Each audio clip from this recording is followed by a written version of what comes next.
Hello everybody. For anyone who happens to be listening on YouTube, welcome to session 3 of our Tyranny of Dragons campaign. I'm Sam, I'm the Dungeon Master, and we are streaming on Dirty_20. It's the name of the YouTube channel. And yeah, last session was awesome and very dramatic. This session will definitely be a lot more in players' hands, and yeah, so we'll just get into it. So for an inspiration, would anybody like to give a brief recap of the last game? Shoot, I feel like I can do it. I didn't take good enough notes for like what actually happened, but basically we cleared out the dungeon below the town that we were in. And then Sylvia volunteered to talk to the big baddies that were outside the wall, and then talking turned into fighting, and then fighting turned into dying. And then she took level in Warlock, and they had captives, the baddies did, outside of the gates.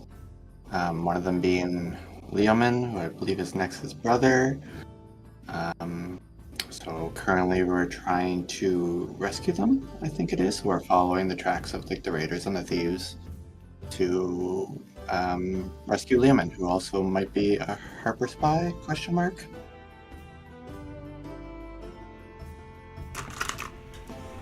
Yeah, 100%. I think that's a really good recap of the last session.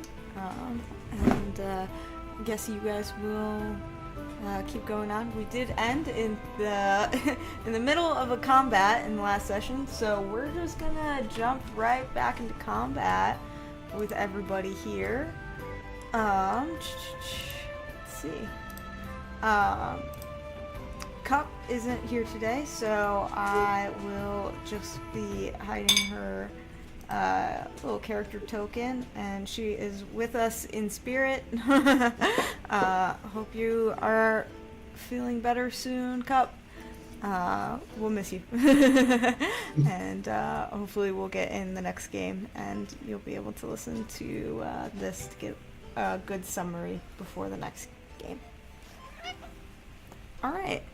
So, top of the round for this combat is this, would have been Cup, but we're going to skip Cup's turn now, and we've got this fighter here.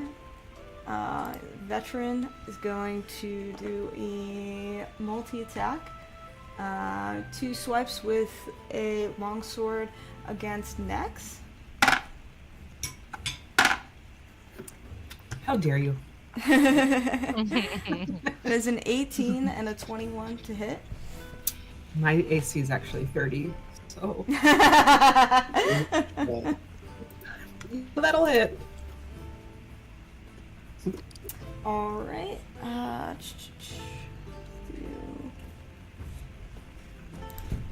Roll damage for that.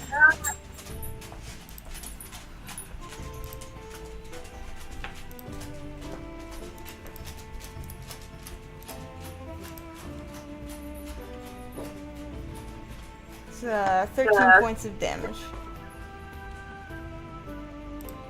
Oh, I'm at 2 hit points. Ooh, all right. Yeah, baby. So you see this cultist in front of you, and he's wearing this like painted wooden mask that is very much like supposed to replicate the mask, the blue mask that the champion who fought Sylvia was fighting. So he's wearing this like knockoff blue painted mask, and he takes 2 slashes at you, like both right across like your arm and then your shoulder. And he says, like, intruders, you will fall before the loyal of Tiamat. And that will be his turn. Sylvia, you are up next. What would you like to do?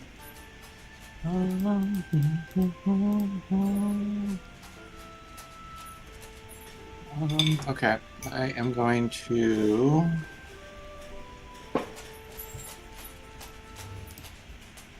So she's still got her scary looking axe. So she's going to she's gonna put it onto her shoulder and cast as a bonus action Wrathful Smite. So next time I hit, it just does some extra stuff, extra damage. And then she's going to walk over here and bring that axe down to onto the shoulder of that bad guy. Okay, I'll give you advantage for flanking on this. Very much. I gotta calculate things manually.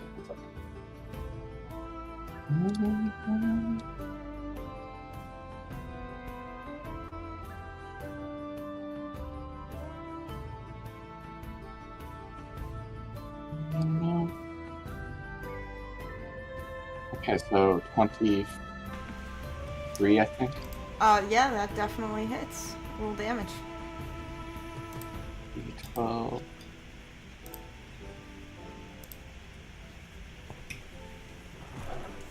Sorry, just right quick. I haven't had to add things up manually in a long time. It's for damage. It's weapon damage plus proficiency plus your skill thing, or does proficiency not factor into it? For damage, I think you do add your proficiency. Should I Google? Yeah, Not to be- yeah, I know, not to right? be a I lawyer. haven't done it manually in a long time either. Not to Yeah. be a lawyer against the people, but it's just your ability score, not your proficiency. Thank you. Okay, thank you. Definitely not lawyering. Just clarifying. You're also all not good. against the people. You're Yeah. supporting the people right now. Yeah. We're having a time. Okay, so 11 points of damage from the axe, and then Okay. another d6. Let me just read this spell right quick. Does it hit?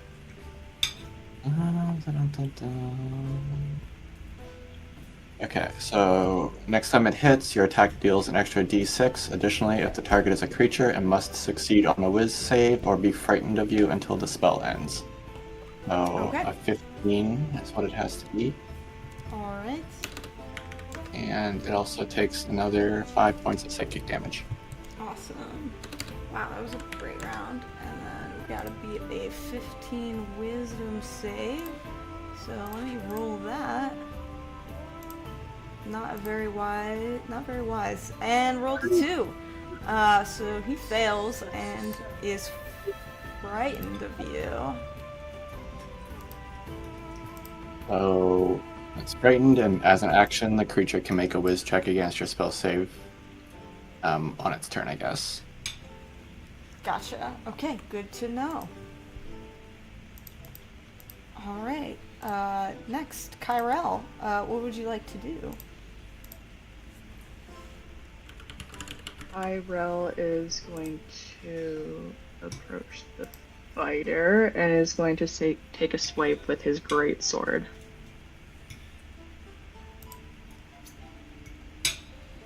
All right. 21. 21 definitely hits. That's going to be 8 points of damage. Okay, sounds good.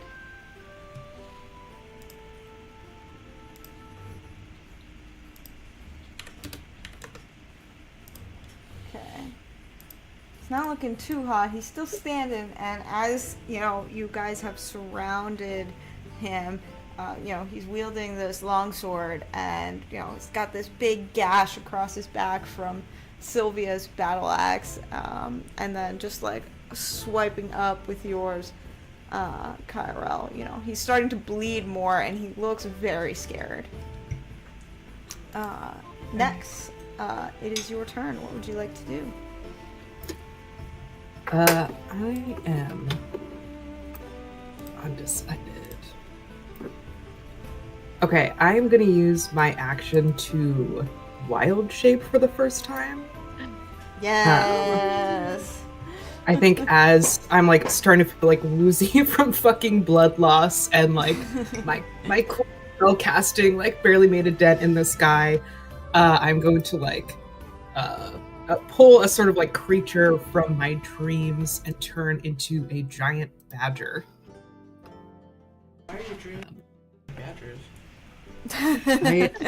As a child, I had constant reoccurring dreams about different giant creatures. Okay. There were usually Nice. sharks or centipedes, though. But This feels very druid-y, though, so I appreciate It that. feels correct, but I'm also like, okay. I also do have a token that just dropped Oh out my of the- god, I love that token. That is so fun. I'm just gonna scoot real me out of the way. Yeah, here, I can There's I can that. hide your token. Thank you. Oh my god, it's so cute and deadly. Okay. And that brings me. I take on the badger's hit points, so I'm up to 13. Awesome. So that's my action, and the badger has a burrow speed of 10 feet, so I'm just kind of gonna get the fuck out of here and burrow 10 feet into the ground. Or do you pop up anywhere? Or do you... I think I just like at this point I just want to like get out of range of him. Okay, So yeah.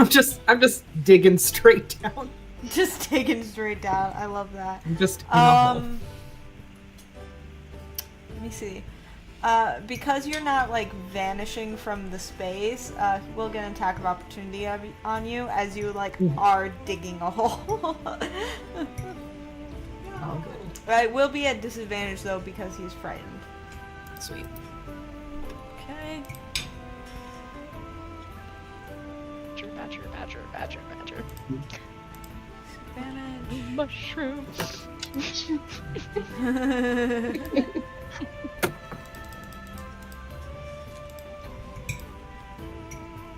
Oh wow! You said, Damn. Wow! Yeah. Suck it.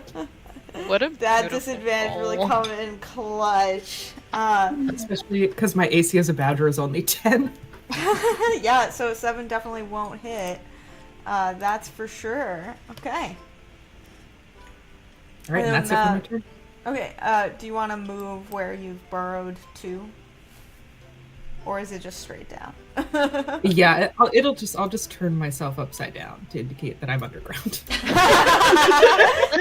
Excellent. I love that. Alright, very cool. Alright, so now it is this other cultist's turn. He sees his captain is surrounded, and is currently he's being threatened by Eunice and Cup here. So, let's see. He's gonna take a shot at Eunice with a crossbow. How dare.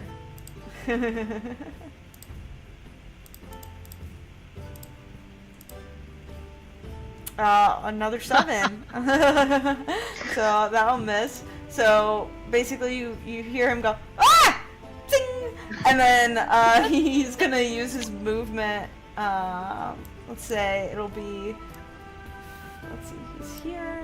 So he's gonna use his movement to climb down this side. So 5, 10, 15, 20, and then 10, and then 20, and then 30. Okay, yeah. So he's going to carefully climb down, so the climb is difficult terrain, which doubles like the amount of movement he uses, and then he's going to just hop on the side there. So, Eunice, you see this crossbow bolt goes wide past you, and then you look back up, and you cannot see this cultist. That will be his turn. And then,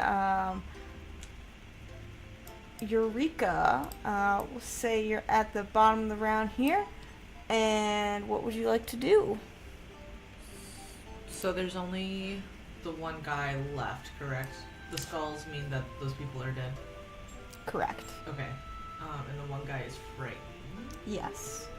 Yeah, there is the captain and the other archer. I just want to make sure I understand. So, I take that they're currently, but like the captain specifically is on like terrain. Does that affect like a crossbow distance? Yeah, so because he's so high up on this like ridge, like this massive boulder, he basically has 3/4 cover, so he has a +5 to his AC from where you are standing. From where I am standing. So, but that's in reference to this guy specifically, correct? Yeah. What about this guy? I would say if you want to move up 30 feet, you could probably get line of sight on him. Okay. Yeah, I was looking, and then crossbow range is 80 feet to 320 feet. Okay. So as long as it doesn't hit 320, it's... Do I take a disadvantage? So Sorry, what 80 is- feet is your normal range. Okay. Anything past 80 feet, you roll at disadvantage. And then once you hit 320 feet, that's out of range. He's exactly 80 feet. Okay, I just wanted to make sure I was understanding before I moved. So Eureka's gonna be like, they're probably okay. So she's gonna move to 30 feet. Just wanna make sure. I'm assuming that's Joe, and he's just hanging out. That is Joe. I would like to pat Joe. I hope that doesn't count as an action. Does that count as an action? No, if I that pet is Joe? patting Joe is always a free action. Okay, perfect. And then I am gonna clock the guy who ran down the side of that little cliff's edge and try to hit him with my crossbow. Okay, roll to attack, please. 5! That will miss. Gosh darn it! Whatever will I do? Is anyone in particular hurt right now?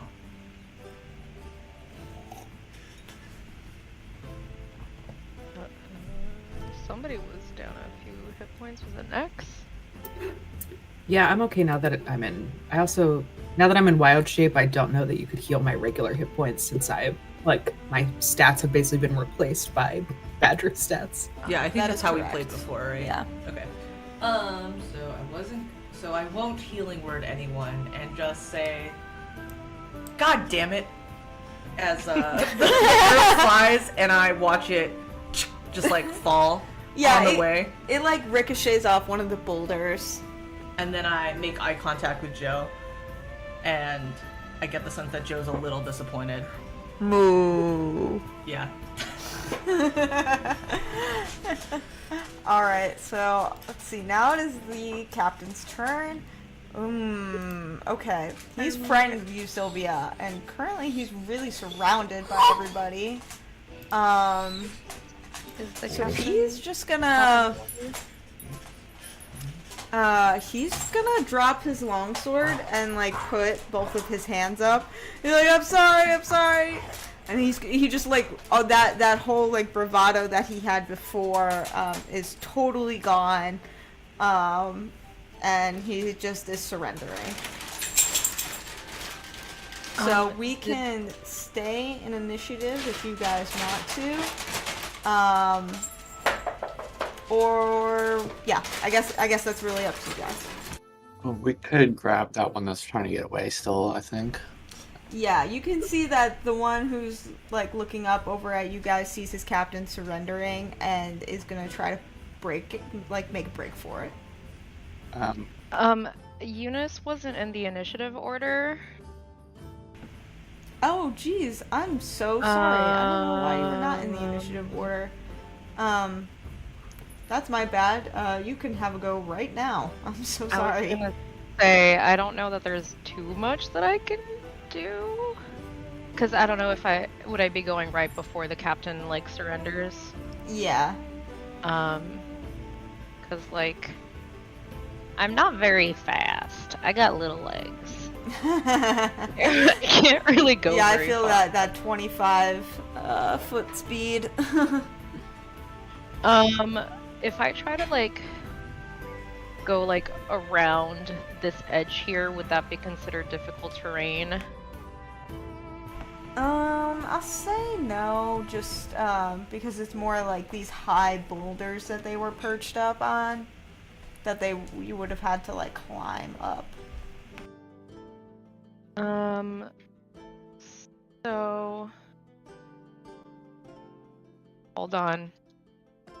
Once, ah, shit. No, I can't do that.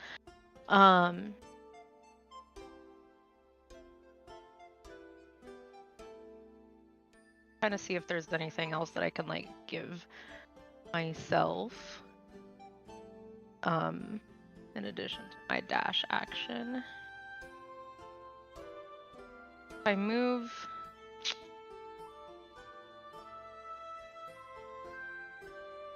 I dash like right here.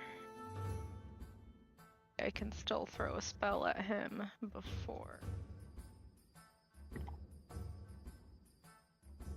I'm gonna just go ahead and use both of my actions to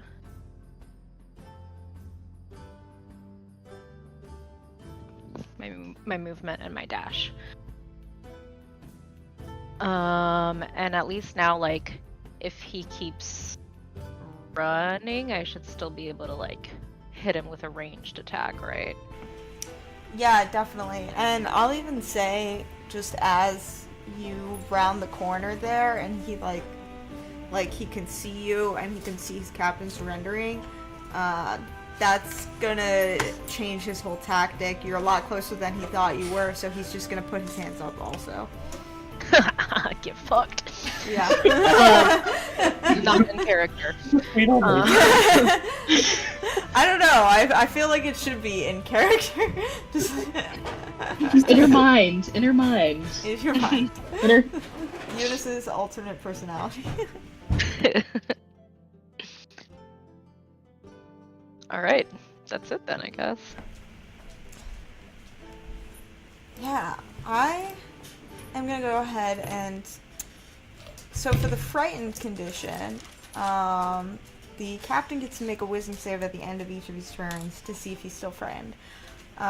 We're gonna not be in combat anymore, so there's not gonna be like turns. I'm just gonna roll one time right now to see if he is still frightened, and that could influence how he speaks with you and how you might speak with him.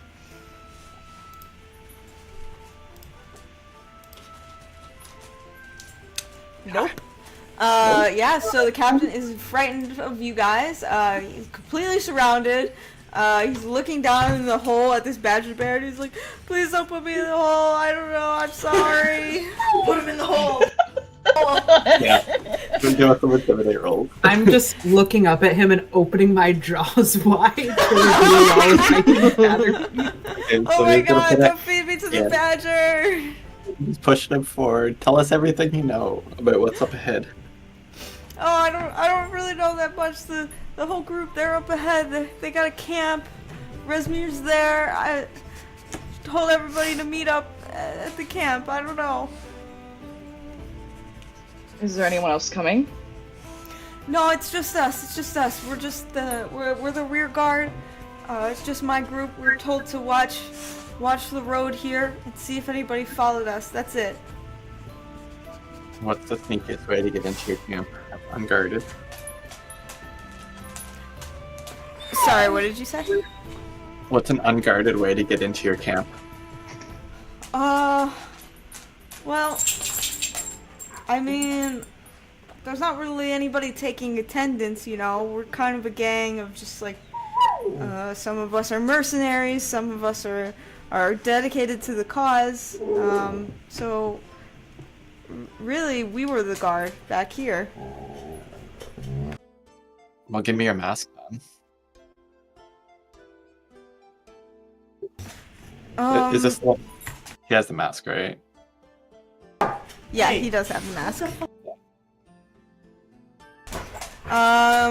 For the mask, I will have you roll a persuasion check, but with advantage because he's frightened. Can I do intimidation? Yeah, sure. Wait. So first roll is 15. Second roll is 14. So 15. Yeah, the 15 will be enough. He's quite scared of you all. And, yeah, he takes off the mask and gives it to you. And you see it's like this, like, black wooden mask, that's like like, it has painted black scales on it. What's your name? My name is... Hold on. He has a name, I swear.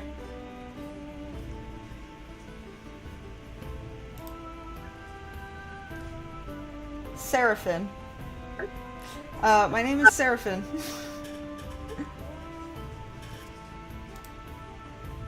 Well, Seraphim, how many people are at the camp right now? Well, the main force just got back from Daggerford. It's probably about 50 or so people, joining up with another, you know, maybe 50 to 30 at the camp. I'd say probably like 100 of us.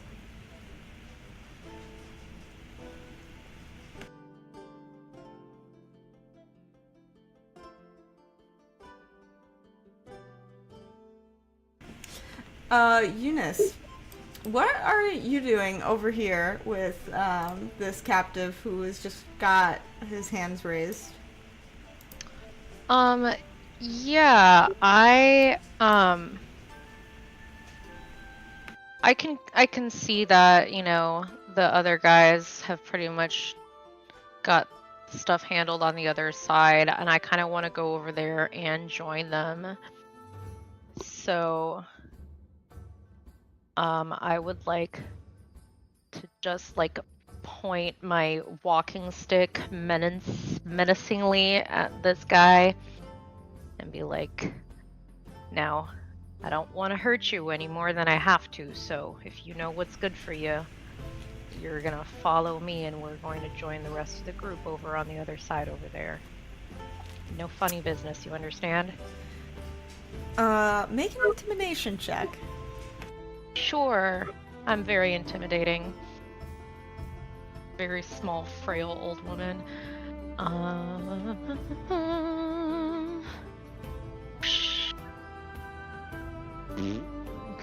That's a 9. Listen, Grams, I'm staying right here. I'm not moving 1 foot. Can Well, I I suppose if you don't want to move, then maybe you should just do just that. Stay right where you are. And I'm gonna cast Hold Person. Okay. Yeah, that's a whiz save. Can't run away. Yeah. DC 12. DC 12. Okay, let me roll. He fails, so he is held. Yeah. I believe your way. one person applies the restrained condition. Paralyzed. Paralyzed. Got it. Okay, thank you. And at that, I'm gonna be like, okay, have it your way. You stay right there. Don't move. And I'm gonna climb back down and walk on over and join the rest of the group up on this boulder. Sure. and we'll say Cup goes over and kind of watches him also. To make sure that, you know, everything is good. And let me see. It's up to a minute, so maybe I don't want to get too far away from him. I don't know how long this interrogation is going to last, so I'll come over here and just like check on them and kind of be like, okay, well, this other ne'er-do-well is over there. I can keep him still for a little bit, but what's our plan here? Yeah, do something to make sure that they don't just fall out.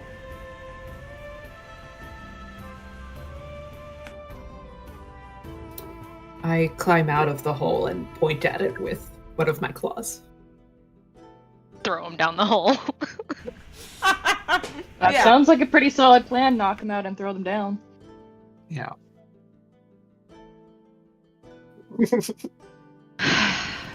Well, I suppose it would, by the time they would be able to be up and out of the hole, we would probably already be on our way. They wouldn't have any way to warn the rest about our presence, so I think I'm okay with that plan.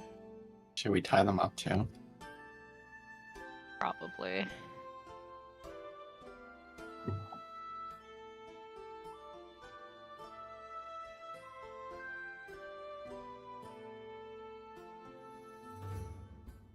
Sylvia looks at her hands, which have no calluses on them, and then looks to somebody else tougher. Well, I'm gonna need some help with our friend over there on the other side of the ridge, because it would probably be helpful to do this while he's paralyzed so that he can't fight back.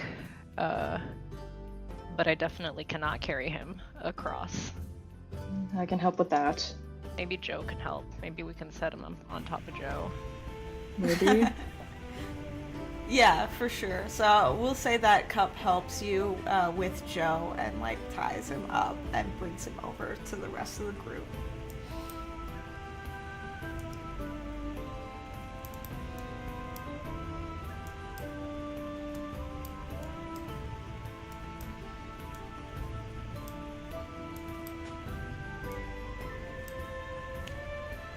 Yeah, and you can see by like just the clothing that these cultists are wearing, like the captain had the mask, but the others are wearing like various like red and black colored tunics.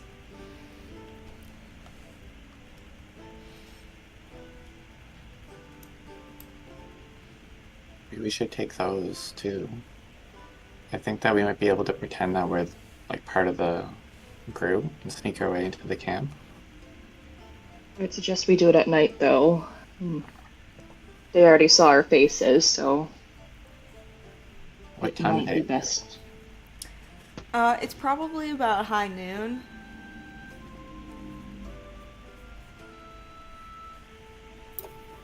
What are we in the type of season where sun sets at like 5 o'clock? 9 o'clock? A lot of people, yeah. How seasonally depressed are we right now? So real. The play escape. We'll say I like to start my campaigns in spring, because it feels like the beginning. So we'll say it is spring.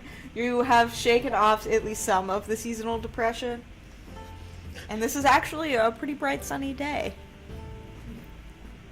Nex notices the cherry blossoms and takes a moment to appreciate the spring.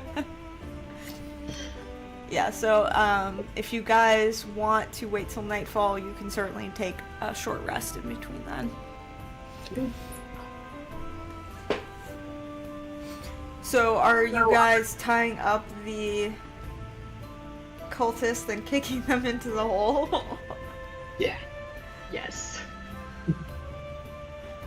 Alright, excellent. Yeah, so they fall down without too much complaint. And they just like look up. You guys just see them look up at you just sadly, like, and then the captain recomposes himself and just biffs the other person on the back of the head.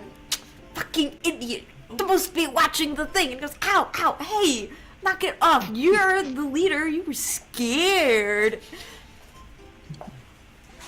And you just hear kind of bickering from the hole. We should take everyone else's clothes if we're going to go into this in disguise. As much as I detest wearing their clothing, I think it would be smarter.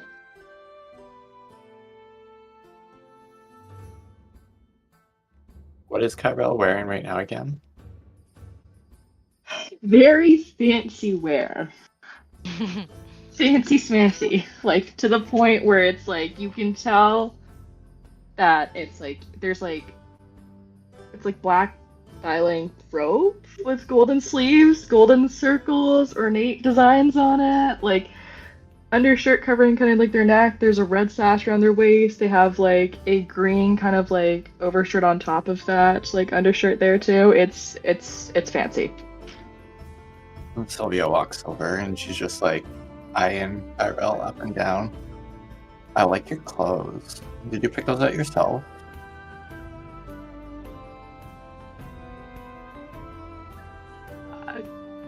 That's okay. Yes, I saw them at a market when I was recently coming into town with Cup. Oh, do you and Cup travel together?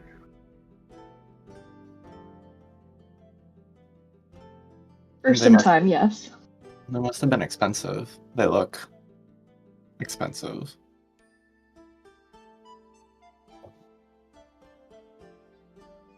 I got a good deal on it in the market. I traded a Oh, few other things for it. you shopped at a discount store? Kyrell's eye twitches. Discount store? What is that? Oh, nothing. Don't worry about it. You have a little dirt on your boots, though, and she prestidigitations it off. Thank you. We'll have to go shopping sometime.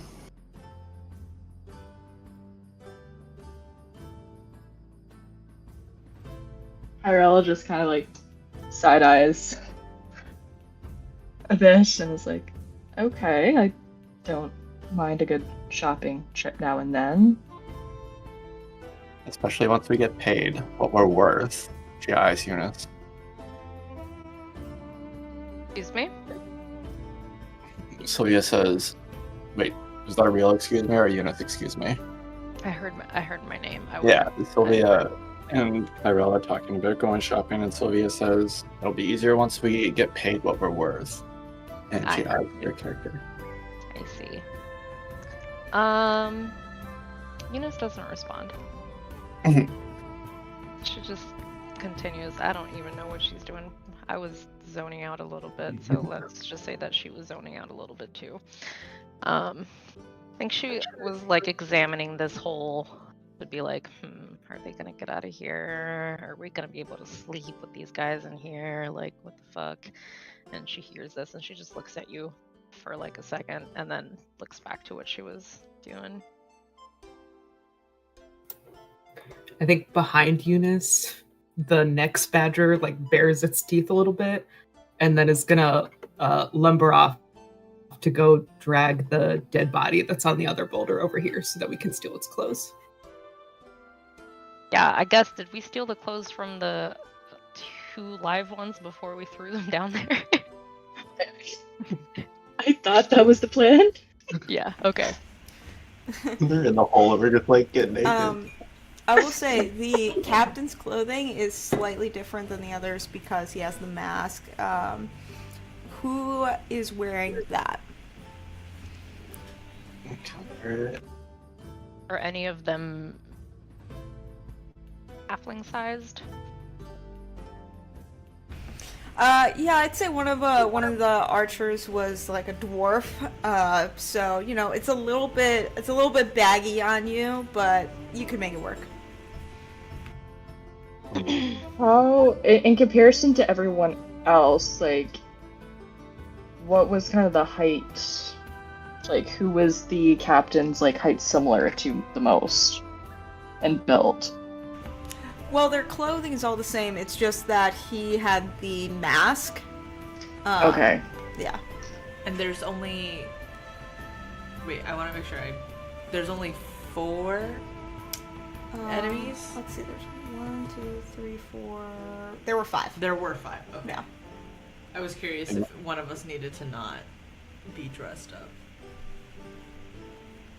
If there's a bunch of like them, the baddies, we might be better off just like pretending to be just a captain rather than like this specific captain. Like I'm guessing all the masks are probably like the same.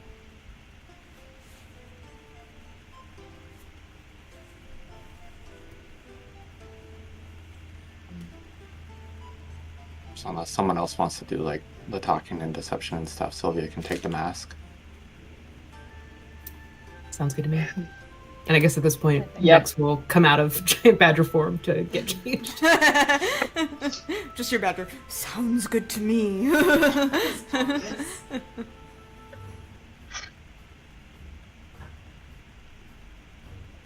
Next, you need some healing, don't you? You look a little rough around there. Oh right, I forgot I'm bleeding and dying. Yeah, and I will say you guys can go ahead and take a short rest if you're waiting for nightfall. So you Let me roll see some how hit I dice. Oh, if anyone wants it to part of my character, she can give you an extra d6 for like hit dice on short rests.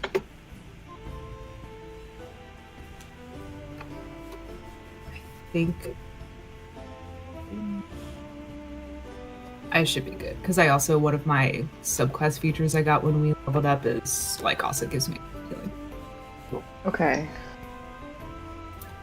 Sweet. If you need more, just let us know, because I'm almost up to back to full health. I'm just off 1 HP now. Sorry, I'm also trying to figure out how to do that. D&D Beyond, it's not adding my health back.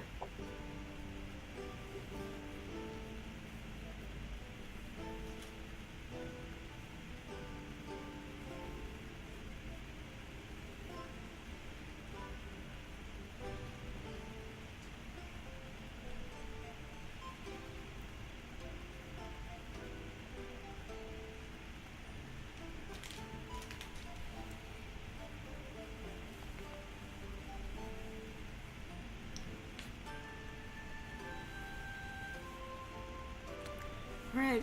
Is there anything anyone would like to do during the short rest? Any talking or anything before you guys move on and head toward the camp? Yes. So we leveled. Yes, you guys did. Level 4. I took this feat just for this one spell that I really wanted. But now that I'm looking at it, I'm not sure if I can do what I wanted to do, so it's up to your discretion, Sam. I want to use Find Familiar, but I really wanted my familiar to be a dog. I fully will allow your familiar to be a dog. Okay. Well, let me... Before I commit to this... Yeah, let me so think, because familiars can be has fey a stat creatures. block. I'm sorry? Okay. It says that it would use a stat block of whatever beat you choose, even though it is technically like a celestial, a fey, or a fiend. Yeah, so... I mean, a blink dog is a fey creature, I believe. Let me see.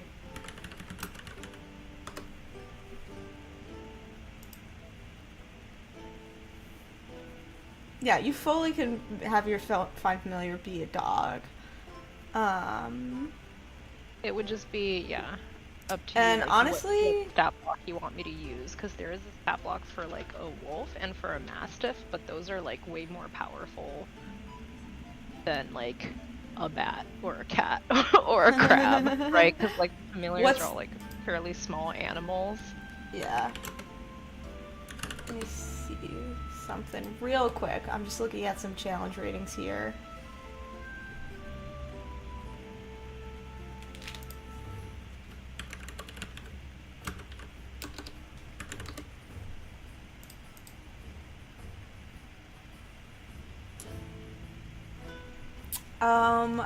Yeah, probably a mastiff would be a good stat block. I think that is okay to use.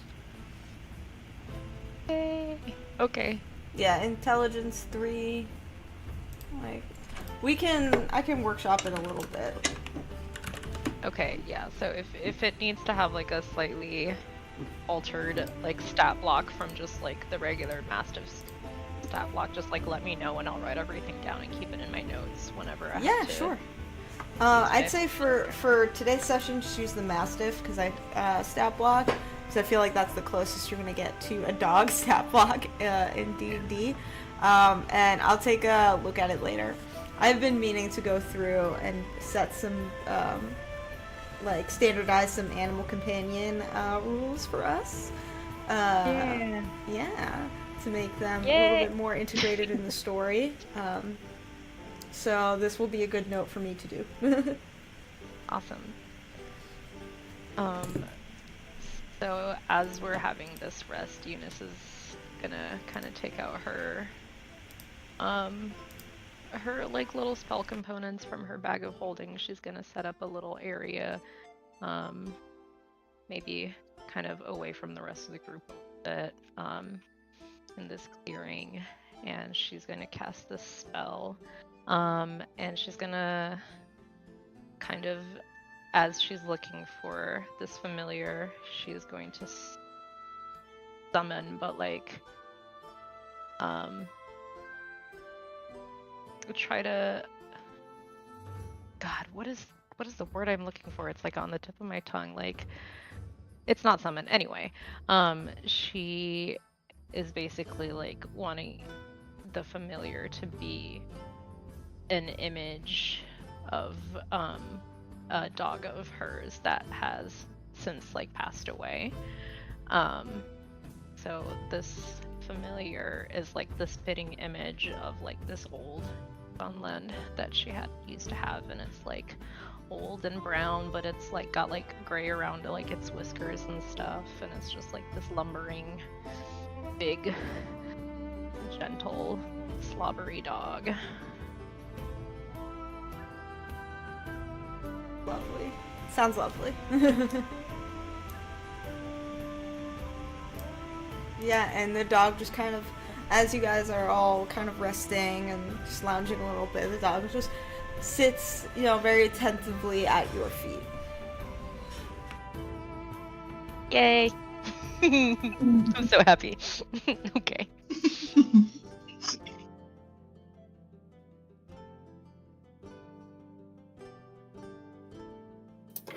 Yeah, I think next will just be trying to like, aromatherapy her way back to like normalcy. Partly fixing herself up physically, like patching the wounds, and a new Circle of Dreams feat that I have called Balm of the Summer Court, which basically lets me like kind of summon some like fey magic to heal people. I think you see me sort of plucking like magically produced herbs from the ground. They're all kinds of like shapes and colors and stuff, and probably like also burning a little incense to try and like calm her nerves a little bit after all that. Yeah, absolutely beautiful. You sprout these like very magical types of plants from the ground, and like you all smell like this burning, almost like cedar wood scent. It's very calming, like scent of the forest that is just, allowing you all to take this short reprieve.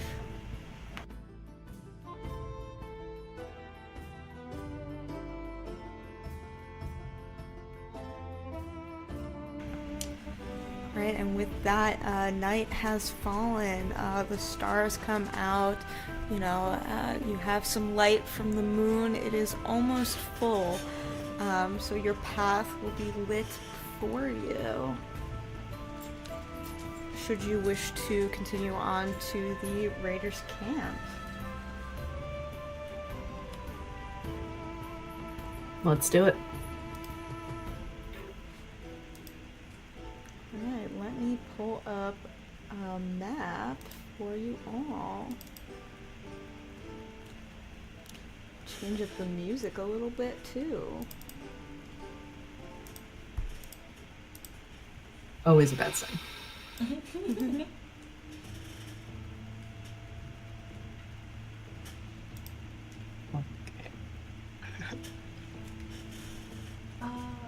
Alright.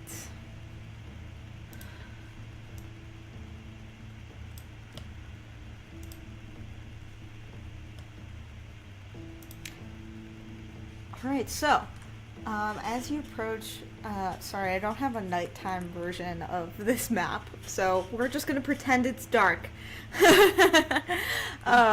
So, the Raiders' camp is a chaotic scene of revelry and triumph, where cultists and mercenaries alike drink around their makeshift tents. In the heart of the camp stands a crude altar with a kind of malevolent dragon statue. And at the end of this ravine is a dark cave. You see around you a flock of kobolds are just buzzing around through the camp, tending to menial tasks as these cultists and mercenaries celebrate their recent victory.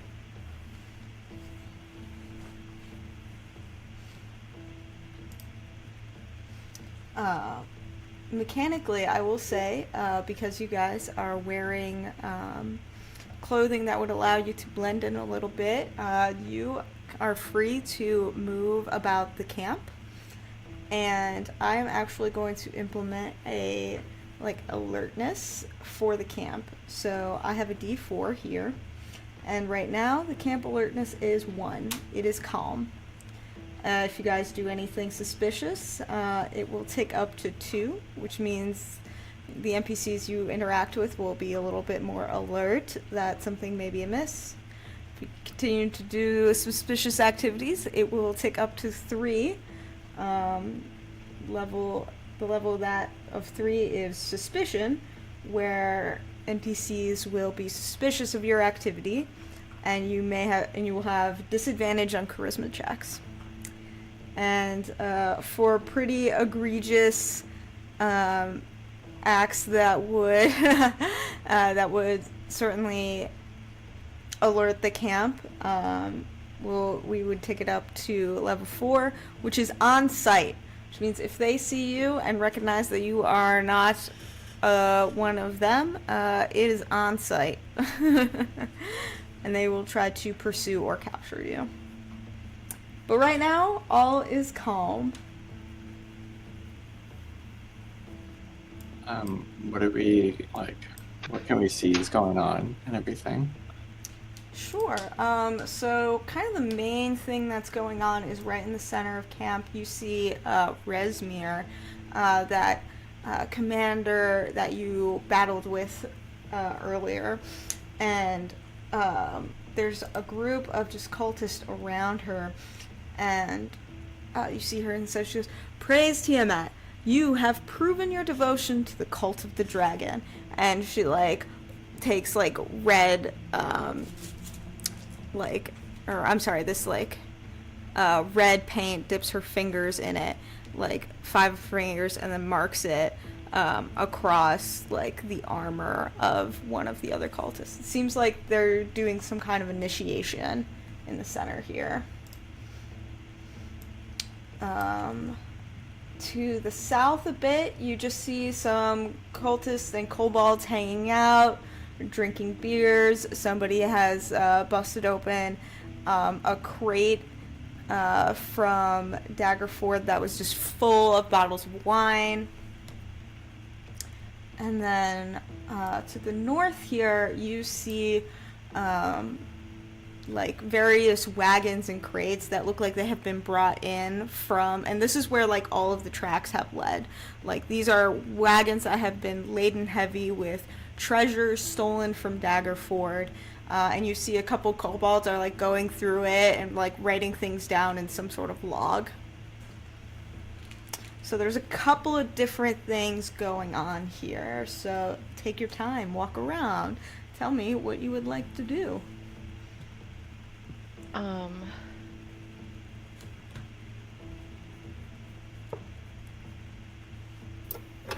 Can I ask, just out of character, because it's easier than typing in Discord, Kyrell, is Opal a magical familiar? Oh, Opal is their pet flying snake. Yeah, oh, okay. It's an animal companion. It's a pet. Yes, the pet.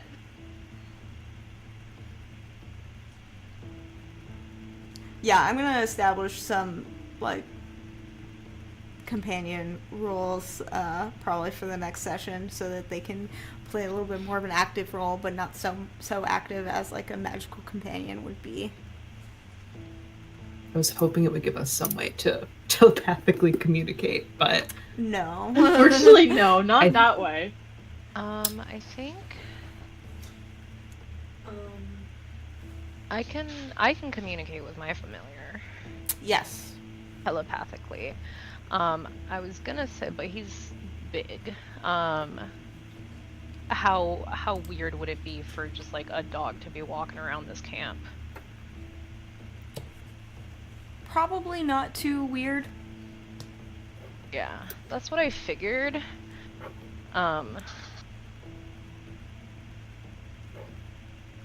I kind of want to like send. His name is Bear, by the way. Bear, I love that. no. I kind of want to send Bear to like sniff around the tents to see if he can locate Leo.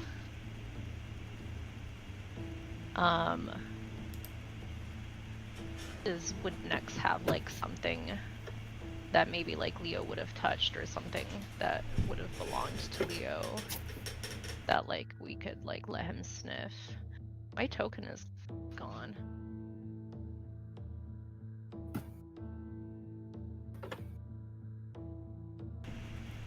Sorry, let me find your token, but feel free to continue next. Yeah. Yeah, Like yeah. I think that the sneaking into the cave is a good idea. But also I want to find Leo. Yeah, I think probably smart to like cover as much ground at once as we can before, just in case we fuck up and it all goes to shit. I probably would have some kind of like, since my older brother was always sort of like better at like fighting and the kind of like martial stuff than me, I maybe have, because I think I have like a dagger in my inventory or something like that, where like I probably have some kind of like sheath or like token like that he made me that like maybe still carry his scent. So I think I'll hand that over to Eunice, and then I'm going to wild shape again into a rat. Okay. Awesome. Yeah, so Bear just like sniffs this. We'll say it's like this dagger sheath that Leosin made for you. And like he sniffs it a little bit and then you know, kind of like starts heading into the camp. Next, do you have a dog token by chance? Let me double check. In the game that I DM, there's a druid character, so I do have a lot of random wild shape options. That's awesome. I just love your token art. It's much cooler than mine, so I might have to hit you up for that. Can I drop in the image that I found for him? Sure. It's gonna take me a minute to like make a token out of it. Oh, he's cute. But I would love to see. Oh, I see. Oh. I can't make a token myself.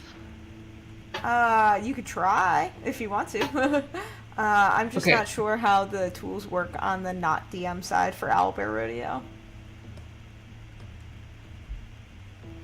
Oh. Yeah. You're welcome to make a token if you'd like. Okay, I'm dropping in. This is the only dog token I have, and it's very scary.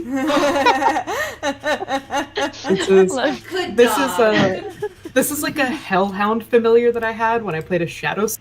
Oh my god. Okay. Like completely opposite energy, but Scary. Spooky, spooky. Okay, cool. We'll use this token for now, Eunice, until you're able to make a token and drop it in. You can drop it in at any time. Yeah, the picture you just put in Discord chat is so cute, and I'll just describe it a little bit. It's like this big fluffy dog with like black and brown fur, and like the bear's muzzle is like a little bit white. It's adorable. Okay. Old man.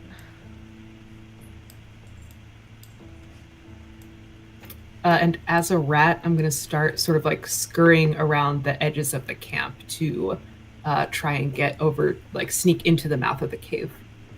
Okay, got it. So feel free to move your token about. Is anyone doing anything else while this is happening? Sylvia's gonna be moving towards where everyone's like partying and drinking and stuff. Okay. What's going on with the guy in front of the red tent, the red roof tent? Is there anything that like identifies what's in there or anything like that? Nothing on the outside. It's definitely a bigger, nicer tent than some of the others, and the person outside the tent looks like they're very much standing at attention, guarding the entrance.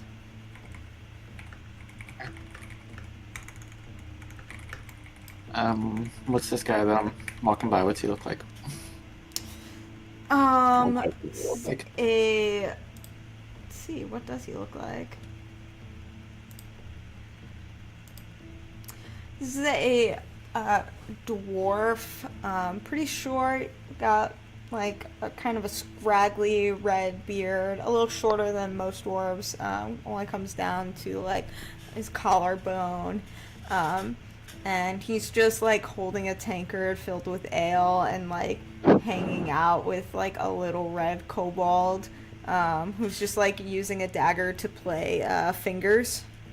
Oh, Jesus. I guess Sylvia's Yeah. also just gonna like look back and just like kind of like wave somebody over to like come with her. She needs accompaniment.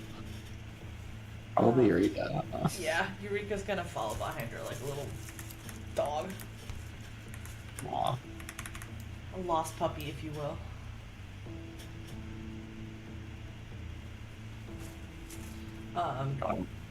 Do we get a sense that the kobolds are like particularly intimidating? Or do they seem like goofy? Are they the scary kind of kobold, or are they funny kind of kobolds? Make an insight check.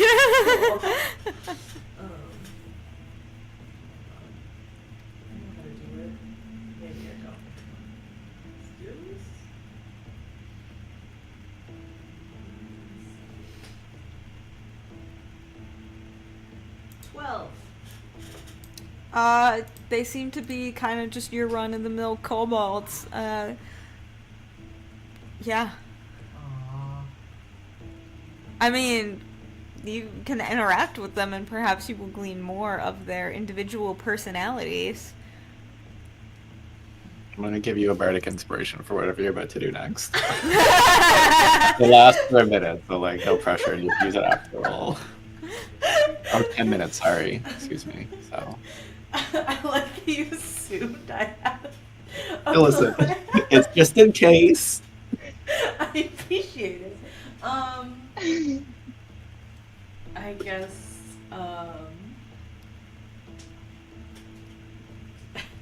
Okay, I guess between the other creature and the kobold, again, can I do an insight check on the other person as well to like glean how dumb they seem?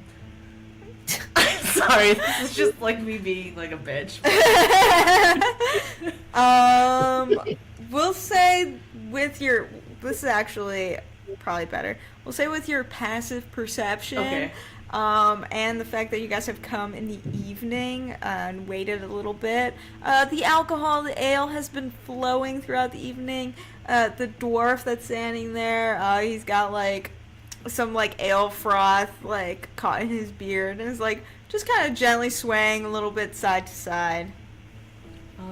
Okay, I guess I'll oh. Before we get to that, Kyrell, what are you doing? Just so that I know where everybody is at.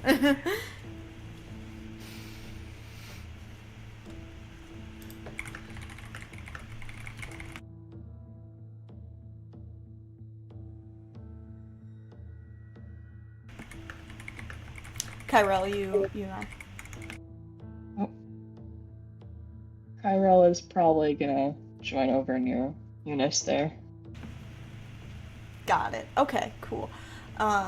So we will start, I believe, with Nex, who's like turned into this rat and is scurrying along the side here. Nex, as you approach the entrance to the cave, why don't you go ahead and make a stealth check?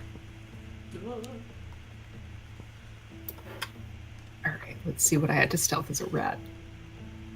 0, this will be fun.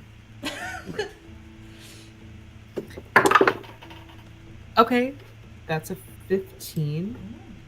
Okay. Let me see, do I keep any skill? Okay, I do keep my skill proficiency. I do not have proficiency in stealth, so it's a 15. Got it. Okay. That is enough. So you see these 2 guards standing out front. They look a little bit beefier than some of the other cultists in the camp. These 2 are like one is a white dragonborn and the other is a red dragonborn, and they seem to be holding these these ornate kind of scimitars that have like really cool like scabbards with dragon motifs on them. And as you approach the cave, they're not really saying anything to each other, but inside the cave is quite dark. Okay, I'm gonna scurry inside. As a rat, I have dark vision for 30 feet. Got it. You see... How far do you go into the cave? Fuck, I hate that question. 7 feet. Okay. Alright, so it's pretty dark in here, but with your dark vision, you're able to just look around. It looks like this is a pretty naturally formed cave.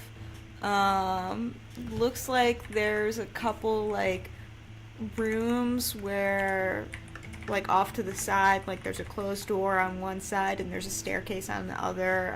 But past that, you can't see too much. So as a rat, I have keen smell, which gives me advantage on perception that relies on smell. Can I just, stick my little ratatouille nose in the air and just, I think I'm just sort of trying to figure out, but clearly someone is guarding something, but I guess I'm trying to, do I smell something that would be more, acrid, the stank of prisoners? Do I smell, I don't know, barracks or weird, incense ritual smells? Sure. Why don't you make a perception check, and then I believe with advantage with your keen sense. Okay, that is... that's also a 15. 15. Okay. You pick up just the faint traces of your brother. Leosin has been taken this way. Old Spice. That's Leo. I think the best part is you're thinking that, but we don't know this, right? Okay. And then we're gonna stop right there and switch to Eunice and Kyrell. Eunice, you're just kind of keeping an eye on Bear, who is just very jauntily making his way past some of these tents. And oops. 2 bears. 2 bears.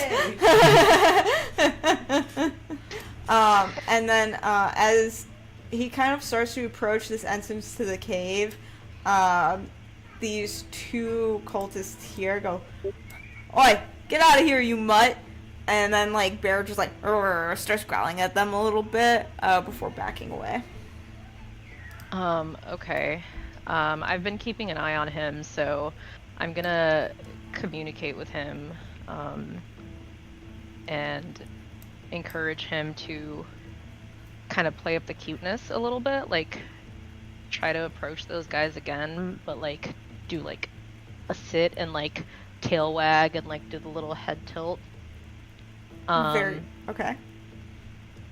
And maybe like even if they won't let him in, maybe he can like distract them and like start trying to play with them. And then the other thing that I wanted to do is the dragon statue is whereabouts? It's kind of in the center here. It looks like there's a bit of a makeshift shrine where Resmir is standing. Okay, gotcha.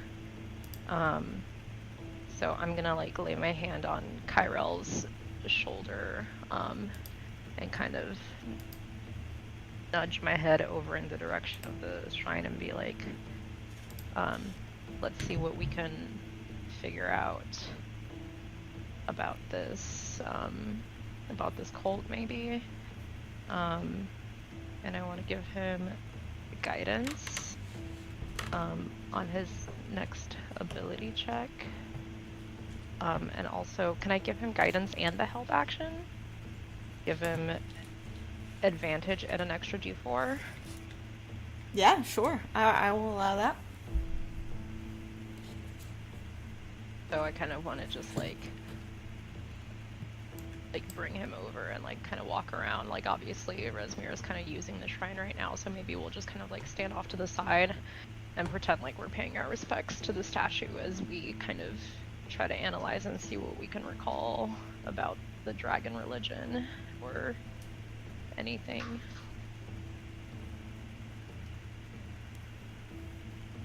Yeah. I will say for Bear, actually no, let's do this first. Keep going. That's it. That was gonna be my suggestion. If Kyrell is down with that, we can go do that. Yeah, no, for sure. Like, we have to check out into this cult a bit more, see if we can gain any more information on the religion.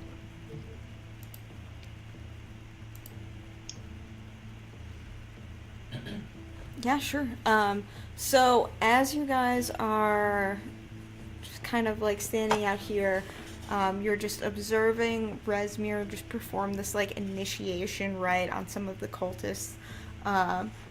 You overhear bits of conversation, praise Tiamat, she will return, we're bringing her back, all these types of like snippets of conversation. And then why don't you guys roll me, Kyrell, I'd say with guidance and with advantage from like the help action of Eunice.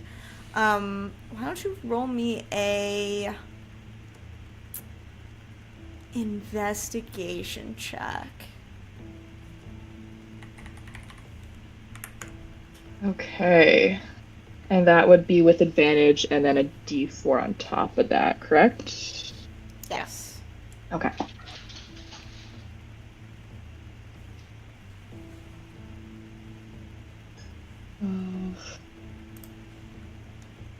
So 17 and then a d4.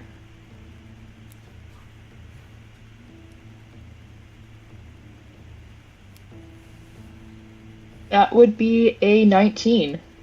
Okay, that's a pretty good roll. So as you guys are like kind of hanging out, eavesdropping, you're able to kind of lean in on this particular conversation.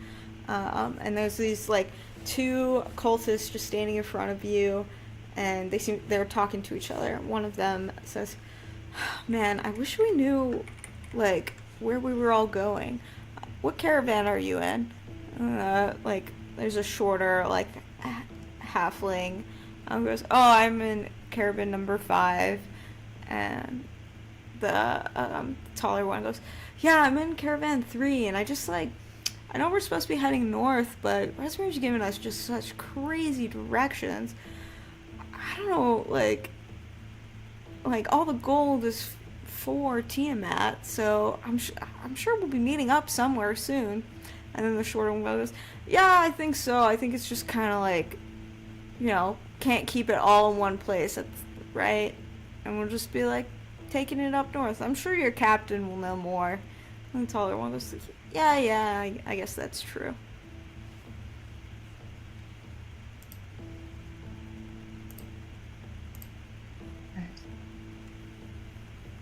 How do they tell the captains apart? They're all wearing Really good question. I think at this point too, like Opal kind of getting curious is probably gonna stick her head out from under Kyrell's kind of hood there.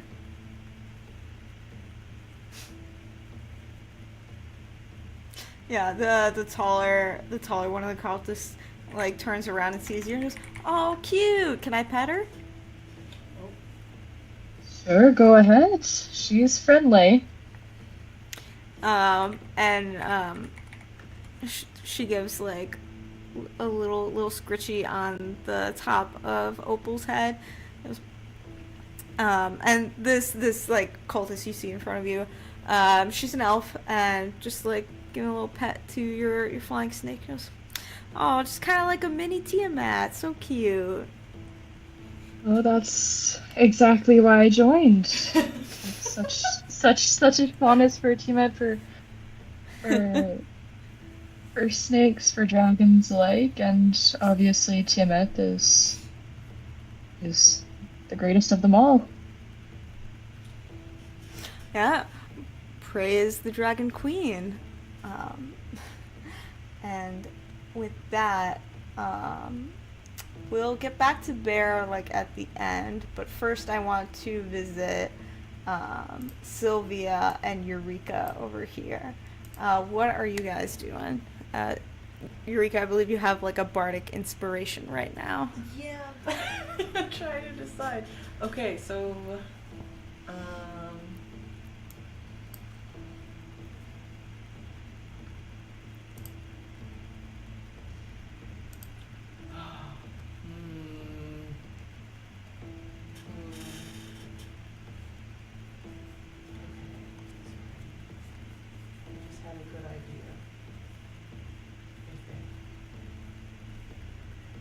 maybe it's not a good idea.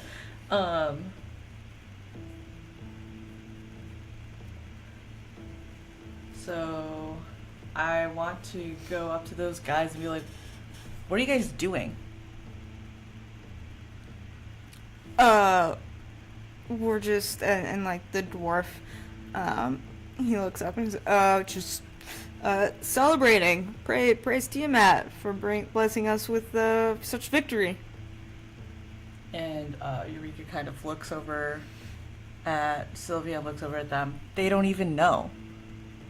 They don't. I can't believe you can't hear. You did. Not everyone's here. How can we celebrate when not everyone's here? There's a missing party. The little kobold that was playing fingers with a dagger just like takes the dagger sheath and goes, "What do you mean there's a missing party?" Someone's not here. I don't know. One of the new recruits? They were supposed to be here. He owes me money. He's not here. Sounds like it's their problem. Damn it. Okay.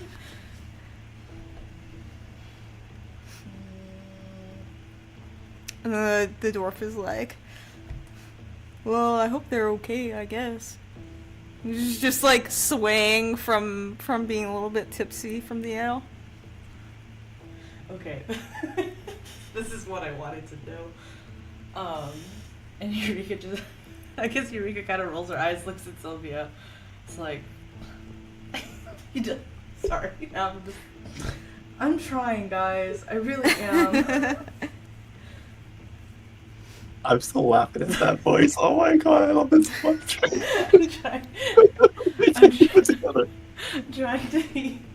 I'm trying to be like, Eureka tries to be more urgent, and it's like, guys, I just don't think you understand. Like, I feel like he's withholding gold from Tiamat. Like, I think that's why he won't come back. Ooh, okay. I feel like you need to make some kind of check for this.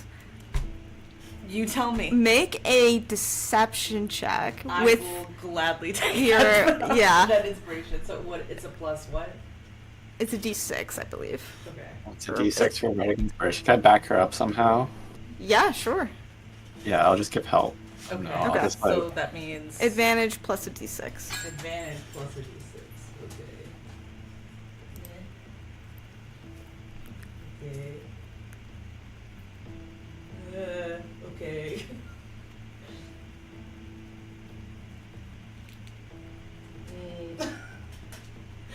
I got 6. With advantage? Yes. I was really hoping I could do intelligence or something, and I'd be really wise. And they're just like, wow, but I'm not very charismatic. This like scrappy little kobold comes up to me. Yeah, well, just forget about them. They're probably not gonna show up back here anyway. And then I guess Eureka's gonna look at Sylvia and point to the kobolds across with all the treasure to be like, should we tell those guys? Because maybe they'll give a fucking shit that someone's withholding gold from Tiamat. Look, think we should- you seem like you got a lot of emotions going on here. This is not really my problem. And then the kobold hops back on the crate and continues playing, like, fingers with the dagger. By himself? The dwarf, like, comes up, takes the dagger and tries to do it, but just much slower. How dexterous is Eureka? Where is my dex? What is mine? It's not okay. So my dexterity is -1. Okay. So we won't. I should not do that. Hey, look, I know. you can just always roll the dice and see what I happens. know. Don't trust Sam. Yes. I mean, anyways, so okay. So what else do we got going on? I think we should talk to the guards. I think that they would care. The guards over where? The gold guards. Okay, so I think we need to talk to them because these idiots clearly don't give a shit. They don't Okay. praise Tiamat as much as we do. Yeah, they're not even listening to you at I this know. point. I know, it's They okay. just have their backyard. Like, is anyone else is there any like music going on or anything like that right now? Yeah, I'd say, further south, like, by this group over here, one of the kobolds is, like, beating on a drum.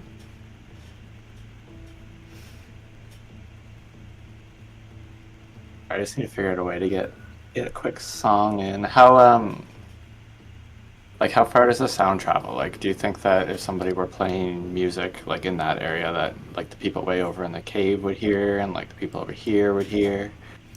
It depends how good your performance check is, I'd say. Okay.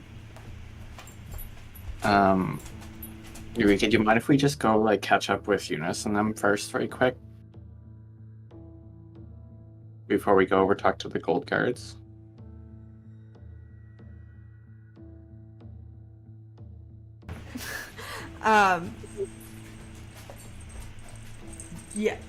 Yeah, sounds good. Sorry, my headphones are dying, so it's like you guys are coming in and out.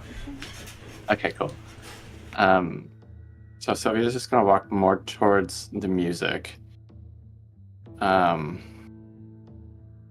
just like she sees like Kyrell and Eunice, and just nods for a second, and she's gonna just like eyeball the person that's playing the drum. Does that person like look at her or anything? Yeah, it's a little red kobold, just like banging on just like a little drum. There's like another kobold next to her who's just kind of like dancing a little bit, like hanging out, you know. Has like a tambourine. Hang on one sec. Do I want to use this up for this? I think I do. I am going to enhance ability, so I'm just casting my enhance ability, so advantage on charisma checks. And then Sylvia is going to, she's going to look at the drum player and just kind of like get a feel for the rhythm that this like kobold is, and she's a little bit like, she feels like this is beneath her, but she's also kind of wants to show off. And she's all, if anyone was like really paying attention, she's pulling out this like lovely flute, she's also kind of like side-eyeing Resmir, the hot goth lady. And she's going to try to first match the beat of the kobold drummer with her flute, with the sound carrying as far as it can. And then after a few measures, she's going to like start improvising and improving on top of it so that, eventually she overtakes that drum player. I'd like to do that for at least a minute if I could.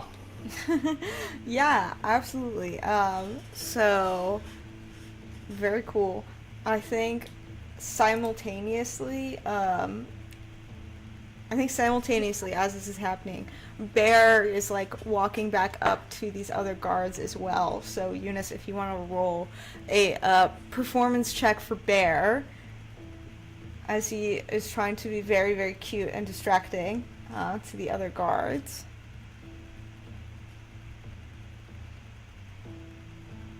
I was on mute. That'll be charisma, right? Yeah. Using Bear's stats. Yep.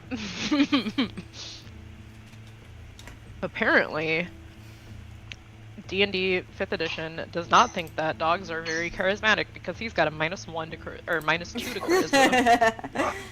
Which is dumb because it's a dog. Everybody loves dogs. And I rolled in that one, so. Oh, okay. Where's that yeah, dog so cap? I'm stealing that. Yeah, Bear saunters up, like wagging his tail, rolls over on his belly, and these guards like appear actually more irritated now than anything. One of them like picks up like a handful of dirt and like throws it in his direction. He's like, "Get out of here, you stupid That is dog!" so rude. Well, they're bad guys. But it's a dog. Even evil people like dogs. All right. Poor baby. Yeah, and Bear just makes his way back over to you. And now, Sylvia, as you are playing this flute and kind of eyeing Resmir as you do, why don't you go ahead and roll a performance check? Or are you trying to cast a spell or something specific? So I'm doing the performance, and then I have a feature for my class where once per short rest, I can choose 4 characters that have watched and listened to you perform for 1 minute. Each target must make a whiz save, and is charmed if it fails for an hour.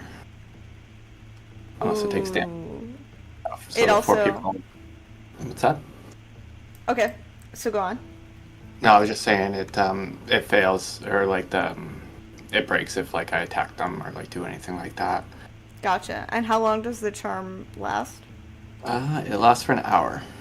Very cool. Okay. Who are you targeting in specific? Like in particular? Resmir first. Okay. Resmir first. I like to make sure like my back is kind of like to her though. Like I don't want her to like see me head on. Like I've got the mask on, but still like I want it to be kind of like concealed a little bit. So Resmir and one of the guards. Okay. Corner. Yeah, one of those guards. Okay. And we'll do one of these kobolds. Okay. Like that one. And then this one here. Okay. As well. All right. Very cool. So, I don't think you have to roll a performance check with this, if it's a feature, honestly. Okay. As long as you're playing music, is that correct? Yeah, so I'm doing what I described earlier with like the flute. Gotcha. Okay. All right. So let's see. I'd say to get the attention of people that far, then yes, let's do a performance check real quick, and then I'll make saves for them.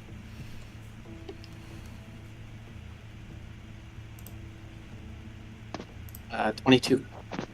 Wow, amazing. Very good.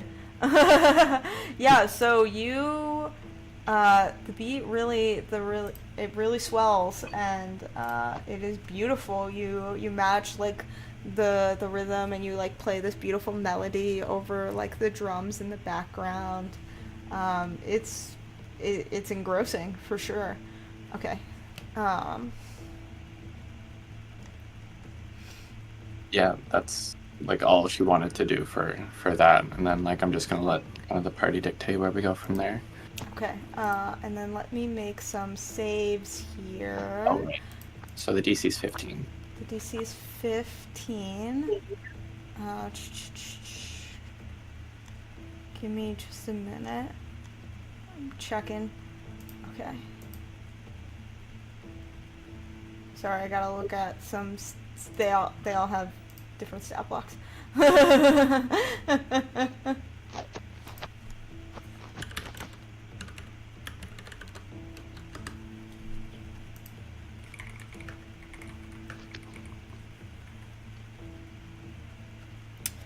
Okay, let's see.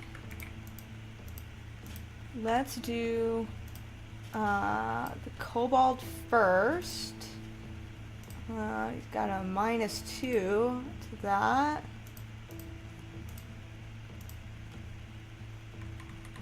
$13. Okay, so this kobold is charmed. Put a condition on this one. Okay, and then let's do the guard next. This guard is also charmed.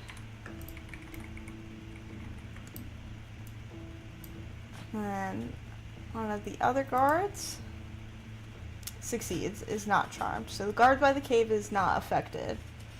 And Resmir, you learned something from this. Resmir is immune to the charm effect.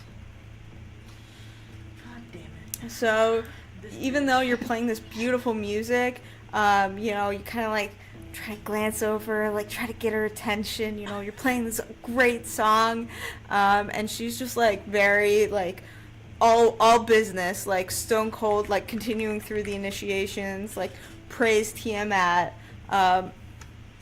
honor to the Dragon Queen, and like, you know, just like very paladin vibes from her. Mm. Good to know, I guess. Not disappointed. Not to try and really like this. Yeah, Julia.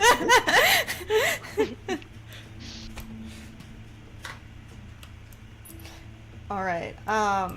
Next, little rat in the cave. What are we doing?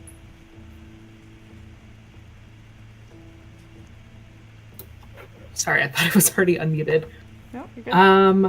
I am gonna. Battery 100%. Can I like? Can I give a? Oh wait, Bear's already. Before, while Bear was still in eye contact range, is it possible for me as a rat to have given him a significant look? Or I guess, would Bear be able to tell Eunice that he smelled like my brother coming from the cave? Probably not. Like- You don't really have a way to communicate with Bear.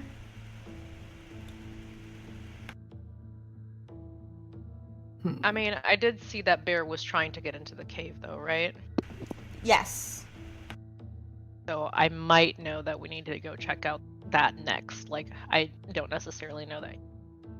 But Nex is seeing, but I saw, Okay. you know, I think Bear that's attempts to good go in enough the for cave me. twice now.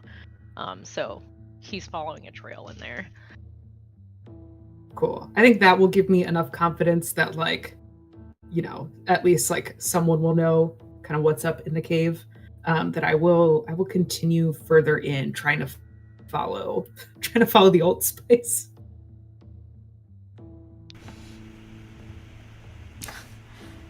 Okay. How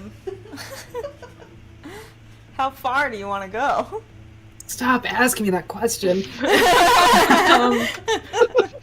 I want to go as far as I can without anyone noticing me or triggering any traps or anything dangerous.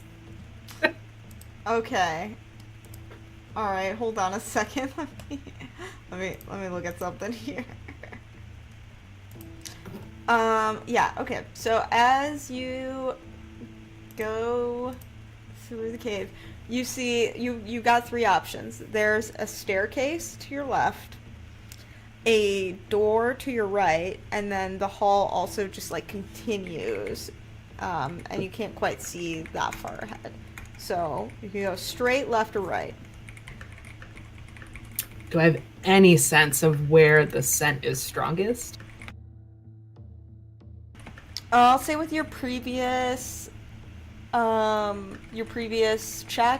perception check, you'd say it's more straight ahead. And I will go straight ahead, and I'll do my best to like, scurry along like the edges of like the walls or like stick to the shadows.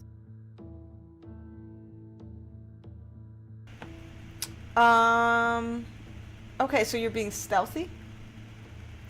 As best I can. Okay, is that what your like primary focus is on right now? Oh fuck. Maybe that's not smart, because a rat in a cave, that's normal, right? No one's gonna be too freaked out by just a regular old rat. That's me, Mr. Normal Rat. So maybe I'll focus more on just keeping an eye out for things that will kill me. Okay, so as you're kind of scurrying around, why don't you make an investigation check? All right. That's a 16. Oh, with the rat stats? Oh wait, no. I think because you're I keep my never mind. intelligence. Yeah, you keep your intelligence. 16. Okay. So as you kind of continue straight ahead down the cave, you see like parts of the floor are like strangely discolored ahead of you. Yeah, that's what you see.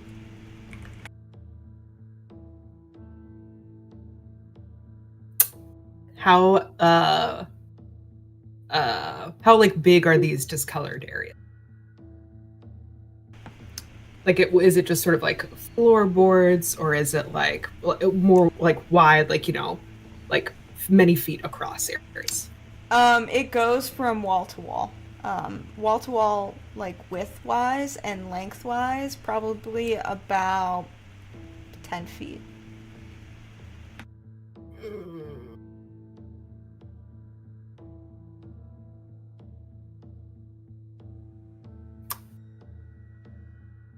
I'm so conflicted. Am I about to do stupid if I just keep going?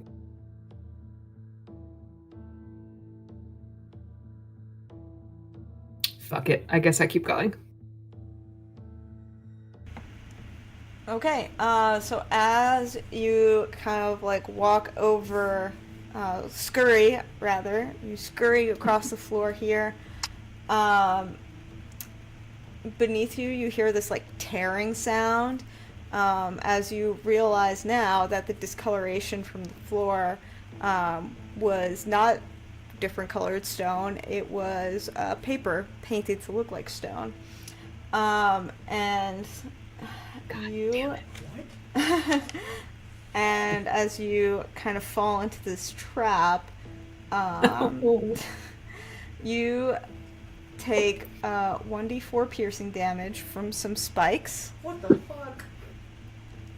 Okay, well, as a rat with 1 hit point, I turn back into a human. Ow. Okay. And then I need you to make a con save for me. Oh my god. Oh, Maroon. Fuck. That's a 7. Okay. Now I need you to roll a d8. Oh my god. Oh, that's so horrible. 4? 4. Okay. So here's what happens. So No. So next, you scurry along the floor as a rat. The floor gives way. This paper tears, revealing a spike trap below. You are pierced by one of the spikes, and because you failed the con save, you are now under the influence of the confusion spell. Oh. So your mind goes foggy as you like bamf back into your normal form, and you cannot move or take any actions for this turn. Love that for me. Okay. Oh, and we have no I'm just, idea like, that being next like tiny rat body is just like. Yes, as my rat body is impaled on this spike, part of me is just like, it's just like, who the fuck painted this? And as I return to a human form and like my sketchbook with my like shitty little chalk drawings that could never fool anyone into a trap flies open, I'm just like, fuck it. And then I succumb to confusion poison, I guess. Yeah. It's done alright. so well. So we're gonna stop there and cut back to the rest of the group as you all kind of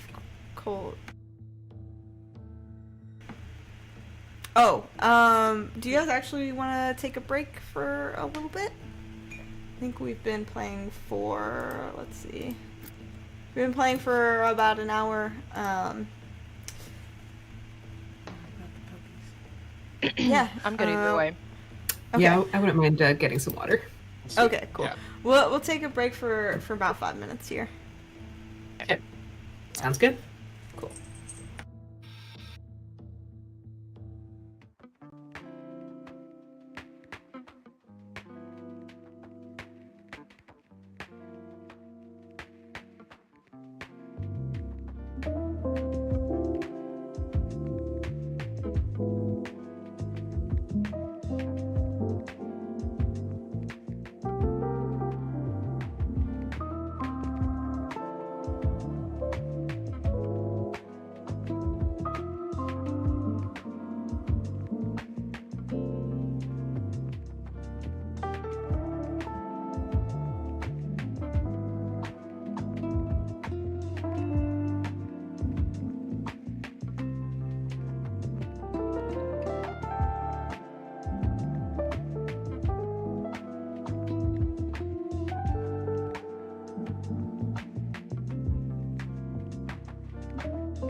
Okay, and we are back.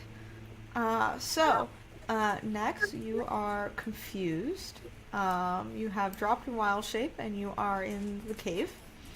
The rest of you are listening to Sylvia's absolutely beautiful song, lovely flute melody, just like the sound echoing through the camp.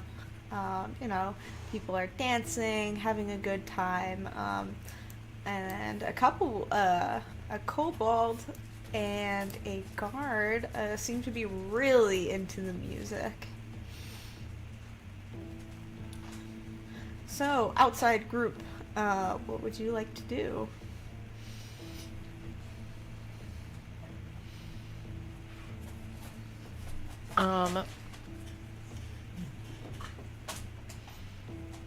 Yeah, I think I want to start approaching the cave somehow.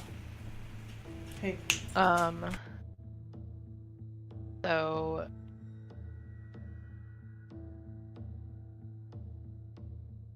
Definitely gonna come with. yeah. I was thinking about being like, hey, did you guys dismiss this dog? You know that this dog is trained to track down any suspicious people. Maybe you should let us go investigate this cave. Yeah. But also I'm afraid that if we do that, they're just gonna be like, no, we'll investigate the cave ourselves. And then they'll find next. We might be able to jump them. If they did go in there, we could hit them with something. But I feel like we might between the captain's mask that I'm wearing and just talking bullshit. I think we might have a pretty good chance of just getting through. Yeah. Okay.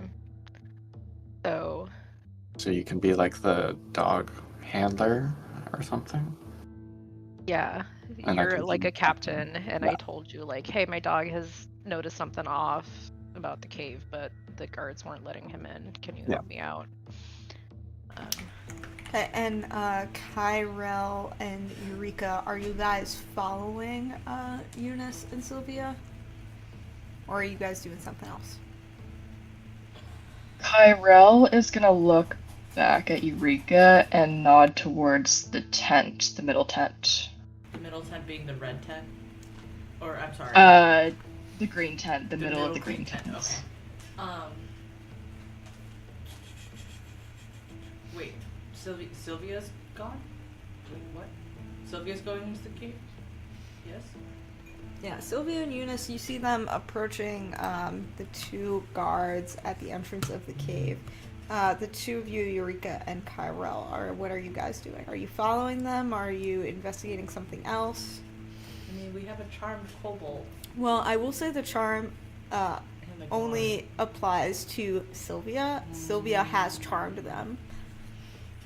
Okay. So not just anyone can walk up and, receive the royal treatment. Damn. We could. Who do we want to convince? I guess it's, do we want to get Nex out, or do we want I guess it's do we want to clear out the camp, or do we just want to get Nex and get the fuck out of Dodge? Do we think that once we go into the cave, it's going to be time to just peace, afterwards? Is that where we think that our person's being held?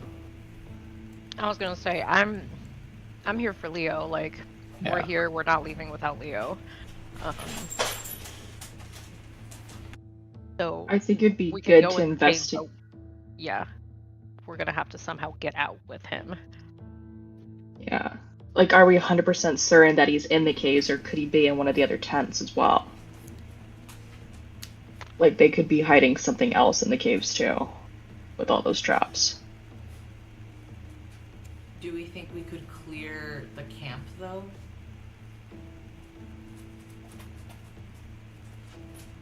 I think if we... You want to do that before we go into the cave? I'm trying to. Yeah, see, maybe. My argument No. is like if we get them everyone to leave, Or at least most of them. like we could probably finesse something more specifically. But I guess I would be more concerned about. I'm sorry. What was her name?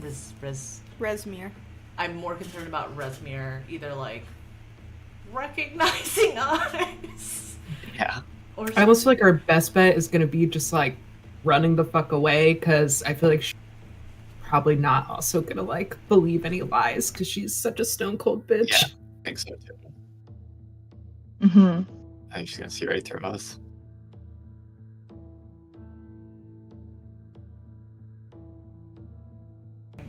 people. No. I think it'd be a good idea to investigate the tents as well, though, because there's a possibility that Leo could be in one of them too. I guess are they all like zipped up and closed, or are they just kind of like open tents? The like green ones on this side are mostly like open. You see like people Okay. coming in and out of them. Okay. You know, because it's late at night. You can like hear snoring from one of the tents. You know, some people look like they're starting to like unfurl their bedrolls and whatnot. Okay. And then like red is obviously important one, and then the white tents, nothing of note. Yeah, similarly, you see, like, because you're also standing so close, you kind of, like, watch as somebody opens the tent and walks in, and it just looks like it's an encampment. War room-esque. Yeah. Okay. What if we fart smell? What if we get Sylvia to convince her charmed kobold to go start a fight, like a drunk fight, with another one of the kobolds to like distract most of the guards and distract Resmir so that she has to go like put a stop to the fight or something. And then while that's happening, she can convince the charmed guard by the red tent to let her in. And she can go peek in there. Okay. Okay, I'm down for that. And then after that, after we figure out what's in the red tent, then we can figure out how we're gonna get in and out of the cave with Leo, maybe. I mean, going back to the fart smell, like if there's a lot of people coming in and out of those tents, I mean, I do have the option to imbue a non-magical item. I would just need a chance to imbue it, and then I can make a smell come from the tents. And that would cause a bit of chaos from the tents itself, I'm guessing. It might cause some people to try to get out of there.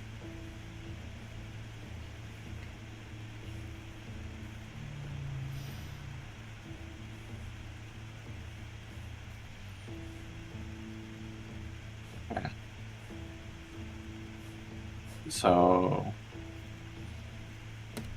I'll get the charmed kobold to like head down towards the tents too, maybe, so that like all the attention is kind of like over there. Yeah. Okay. I think, yeah, like, so that... To Sylvia, you can tell the guard to go take a rest and that you're switching with him so you can go inside. It'd be helpful if I had somebody else to like do the switch, but I can do it, I think. Was the guard at the red tent was like the dwarf, right? No, this guard you haven't interacted with yet. The dwarf was the one with the kobold who doesn't give a shit. And his fingers. I mean, if Captain Sylvia wants to tell the charmed guard to switch with me, I will switch. Okay. I'm just gonna do that. Hey.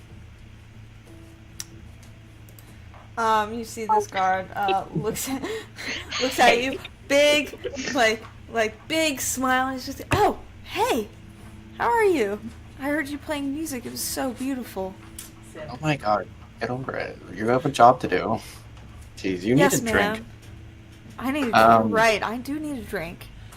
Yeah, why don't you go over towards where the wine is and just help yourself to something for like, I don't know, like 15 minutes or something? I'll have this replacement take your spot. And he's gonna look over. Oh, who are you? Name and rank. And as he looks at Eunice. Oh, don't worry about that. My replacement. New canon.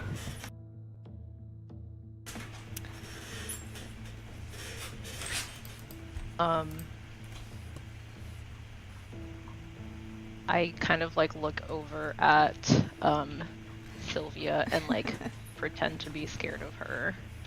Just be Yeah. like, So- I don't. She told me to come over here. So Sylvia, make a persuasion check with advantage. You get advantage because this guard is charmed by you. Oh my god, I No rolled... good but- for guidance. Oh wait, I have inspiration. I'm using this inspiration up. I rolled 2 2s.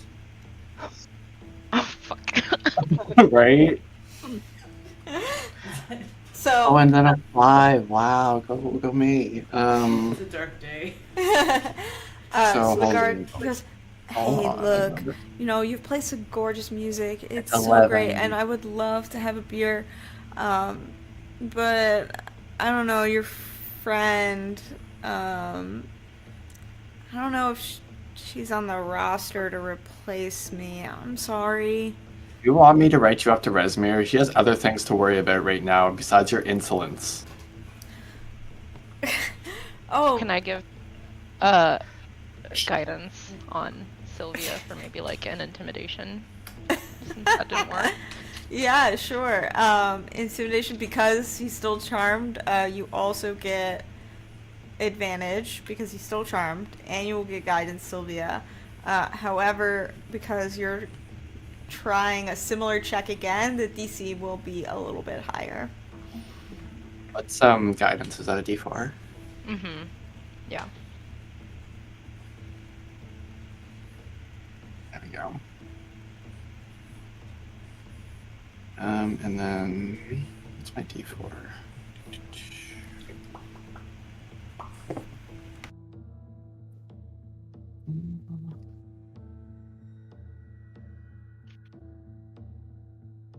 $23. Oh no, actually that was persuasion. Sorry, no, if it's intimidation, it's 25. Awesome. Okay. He goes, oh, yeah, I guess if you insist, maybe, maybe, like, if you're not doing anything, could, like, come over later. I am have so some above beers. you. Okay, yeah, you know what, you're right, you are really, you're just really out of my league. I'm gonna go have some drinks. And he just fucking walks away.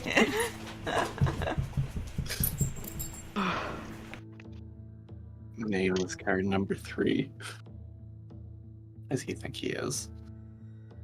Okay. Can I just like, head tilt to Eunice and then just make my way over to the next kobold and we can decide which one we want to do first, the tent or the other kobold?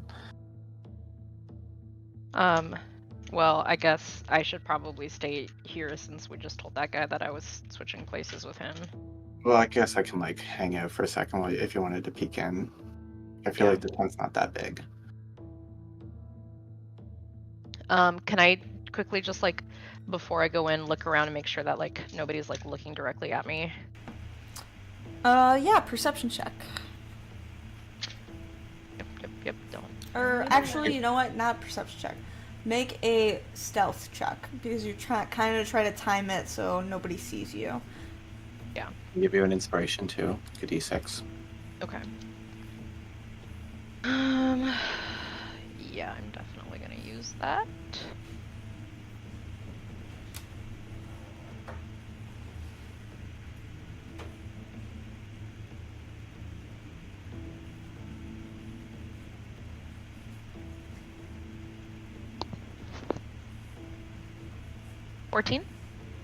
Yeah, it's good. I mean, you guys have already cleared out the guard, and everybody else seems kind of distracted by the revelry of the night. So you're able to kind of slip in unseen. Yeah. So inside the tent, it becomes very apparent to you by all the decor inside, and a full kind of suit of armor that is like hung around like on a rack in this tent. This is Resmir's personal private tent. Oh. Yep, that's what I thought. Okay, I get the fuck out of there immediately. No, no, should I look around? I should look around. I'll look around a little bit. I'll do like a little investigation. Yeah, roll investigation. See if I notice anything of note. Wow, that's another 8 plus nothing, so 8. You know, there's nothing like really immediately clear to you here. There's like some paper strewn about on a table. There's the suit of armor. There's like a really like like a really nice like bed with like an animal pelt on it. That's about it.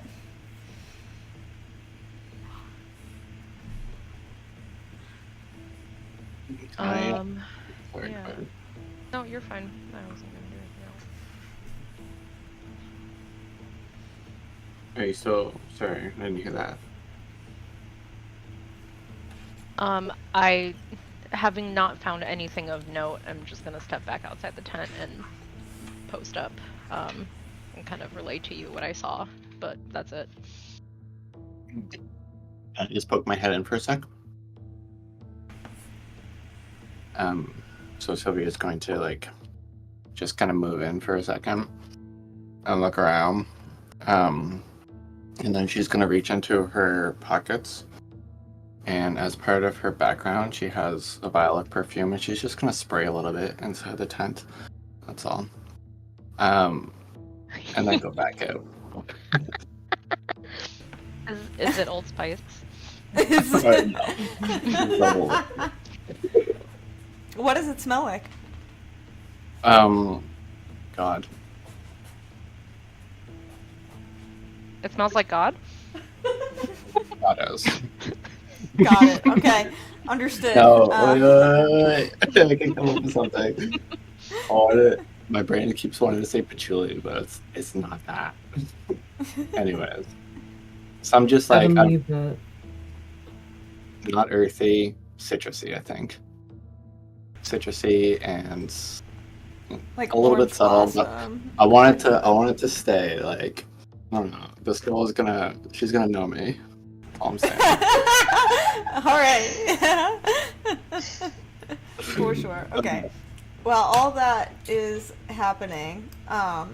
Next, the effects of the confusion spell wear off, and you find yourself in, like, you're not like, you haven't fallen like into a hole or anything like that. It's only about like 6 inches, like enough for the spikes to have like pierced you.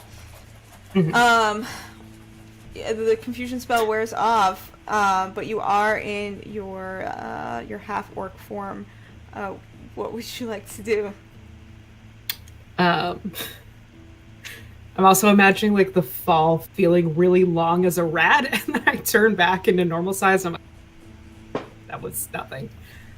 I think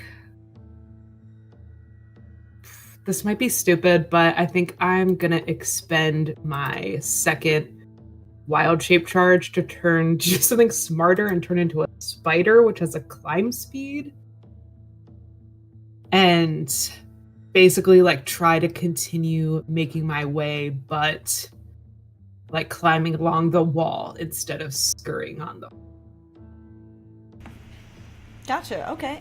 So you make your way over the spike trap in the hall and continue down.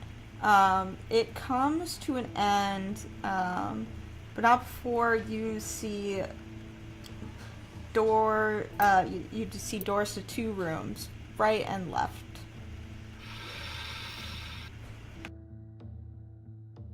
Check. To try and like discern which way I should go. I'll say with your passive perception, you hear voices coming from behind the door on your left. Can I listen? Can I creep up to the door and in? Yeah, you hear, like a heavy like thud as like it sounds like someone got like hit, and then you hear your brother's voice. He goes, "I'm not telling you anything." And you hear another voice.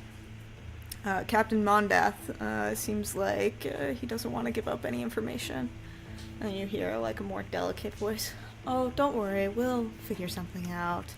I'm sure. Resmir gave me this charge all night." And that's about the extent of the conversation you hear. Ew, I don't like whoever this creepy lady is. I'm like, don't make innuendos about torturing my brother. That's fucking weird.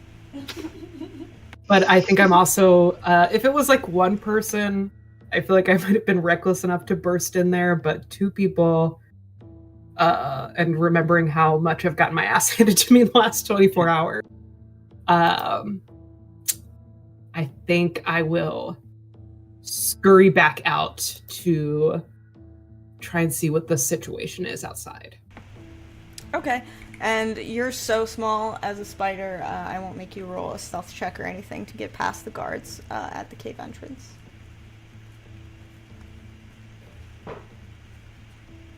So you make your way outside, and you see, Eureka and Kyrell kind of hanging out in the main area by Resmir, and then you also see Eunice and Sylvia outside of the bigger red tent.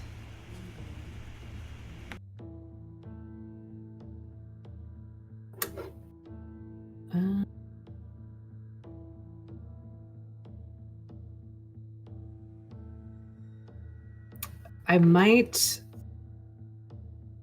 thinking that Eunice might like recognize me the most intuitively in my spider form, I think we'll like scurry over to her and maybe like climb up onto her shoulder. How big of a spider are you? Just like a tarantula-sized. Okay, big ass spider. Okay. But I'm blue. Cool. Yeah, Eunice is gonna kind of like startled a little bit for like a second, and then like side eyes you for a second, and then reaches out offers up the palm of her hand to you. I will like scurry into your palm and do like what is it? The like spiders that are like really colorful and have like big googly eyes. I think they might be called jumping spiders. I'm one spiders, of those. I think. Yeah. And I start doing like their little spider dance, and I like point with my like bigger forelegs over to the cave. Yeah. I kind of whisper to you, yeah, I think Bear got a whiff of Leo in there. We need to figure out how we're going to get him out of here safely. Maybe it's time for us to regroup. And I gently place you back on my shoulder, and kind of try to like cover you up with like the hood of, the side of like my hood or whatever, so that I'm not just very clearly carrying around a blue spider, I guess, because that seems somewhat suspicious. And then I'm gonna tell Sylvia, seems like we need to get into that cave somehow, but I'm not really seeing how we can do that with activity going on in the camp. Maybe we can get everybody in one area and then get someone over there to cause a distraction. I was thinking we might even want to wait until most of them go to sleep. Yeah, I guess like I know this might be like a long shot since I was just listening at the door, but like would I have had any sense of like based like my brother's condition, like would it be a bad idea for us to like wait any longer, or is he just gonna be like as bad as he is now? I will say I just kind of like soft content warning for like implied torture, but like we're not Sam, I don't know going if you're to talking we're about not your going really hard Oh, in this game. Are you talking? Oh, sorry, I was muted. How do you- Yeah, so just kind of a yeah, just kind of like a soft content warning for like implied torture. In my games, I don't go really hard with that, so you can expect him to just get like roughed up with some punches. Cool. I appreciate that. Yeah, like we're not gonna go crazy. It's just like threatening. Yeah. Like, they clearly have information that they're trying to get from him, and we, I think, would know him well enough Hey, stop to it. know that he won't crack that easily. So, as much as it might pain us to know that, you know, we have to wait a few hours while he's getting beat up, it might be the only way that we get out of here alive. Because there's a lot of bad guys. Yeah, that's fair.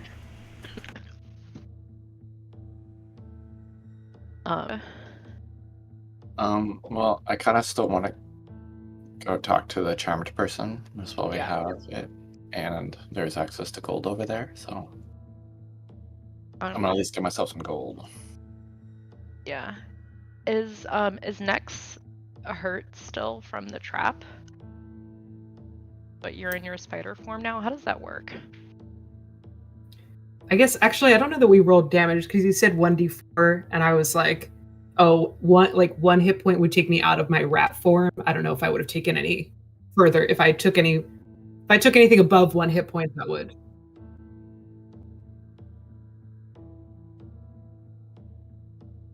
Sorry, damage does roll over to your non-wild shape form. So yes, go ahead, just roll a d4 right now. See what the damage was. 2. Yeah, so just -1 to your regular hit points. But like So I was you were able at full to. health before that, right? Yeah, I didn't get like totally up to max at the short rest, but I would be at 20 HP in my normal form as a spider. I'm hitting a hearty 1. Okay, so I can give you some healing right now while Sylvia goes over talk to the other kobold, because I'm gonna stay put here until the other guard relieves me, as to not arouse, you know, suspicion about leaving Resmir's tent unattended. Yeah, I think I'll basically plan to stay in spider form for as long as I can, which I think is an hour. And then hopefully by then, like, if things are settling down, I can, like, sneak away to transform back and come in my cultist clothes. It's sort of my plan. Do you need healing right now, I guess is the question. I should be good. I'm at 20 out of 24. Okay. So, do we still want me to start shit with that kobold?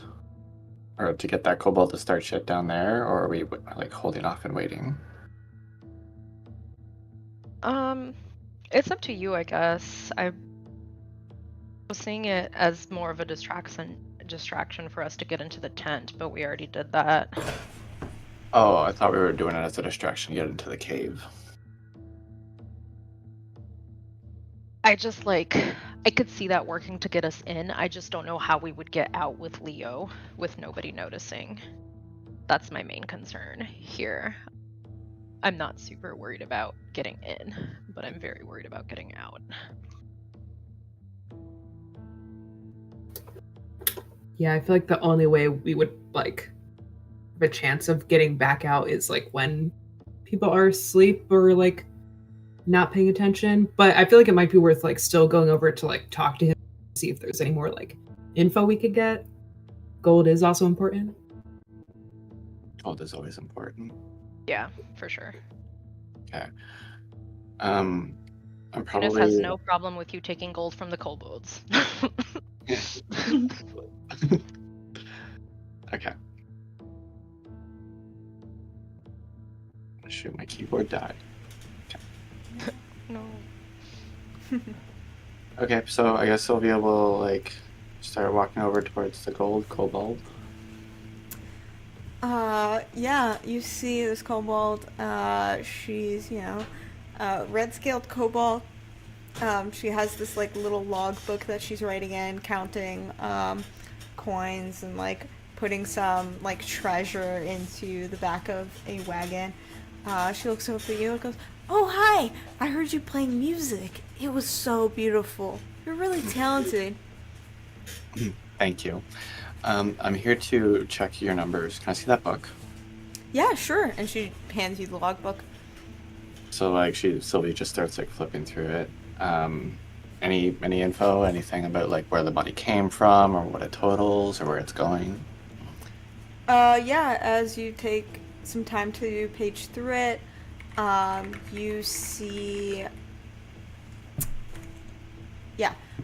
you see tallies like caravan number 1, 382 gold. And then you see caravan number 2, and it has like a bunch of stolen artwork on it. And then caravan number 3 has various treasure. Caravan number 4, treasure from Daggerford, and it's just kind of like keeps going like that. So there's a page with a log on treasure that is put into separate caravans, and then the next couple of pages go through and seem to be like instructions for each of the caravans. So caravan 1, take this road, this direction, head north, rendezvous here. And then the next caravan, caravan 2, go this direction, rendezvous here. And they are at different points, but like at the end of each is like go north, await further instruction from Resmir. Okay, so they're not all meeting up in like this one area, like they all have separate rendezvous, like there's a few separate rendezvous points?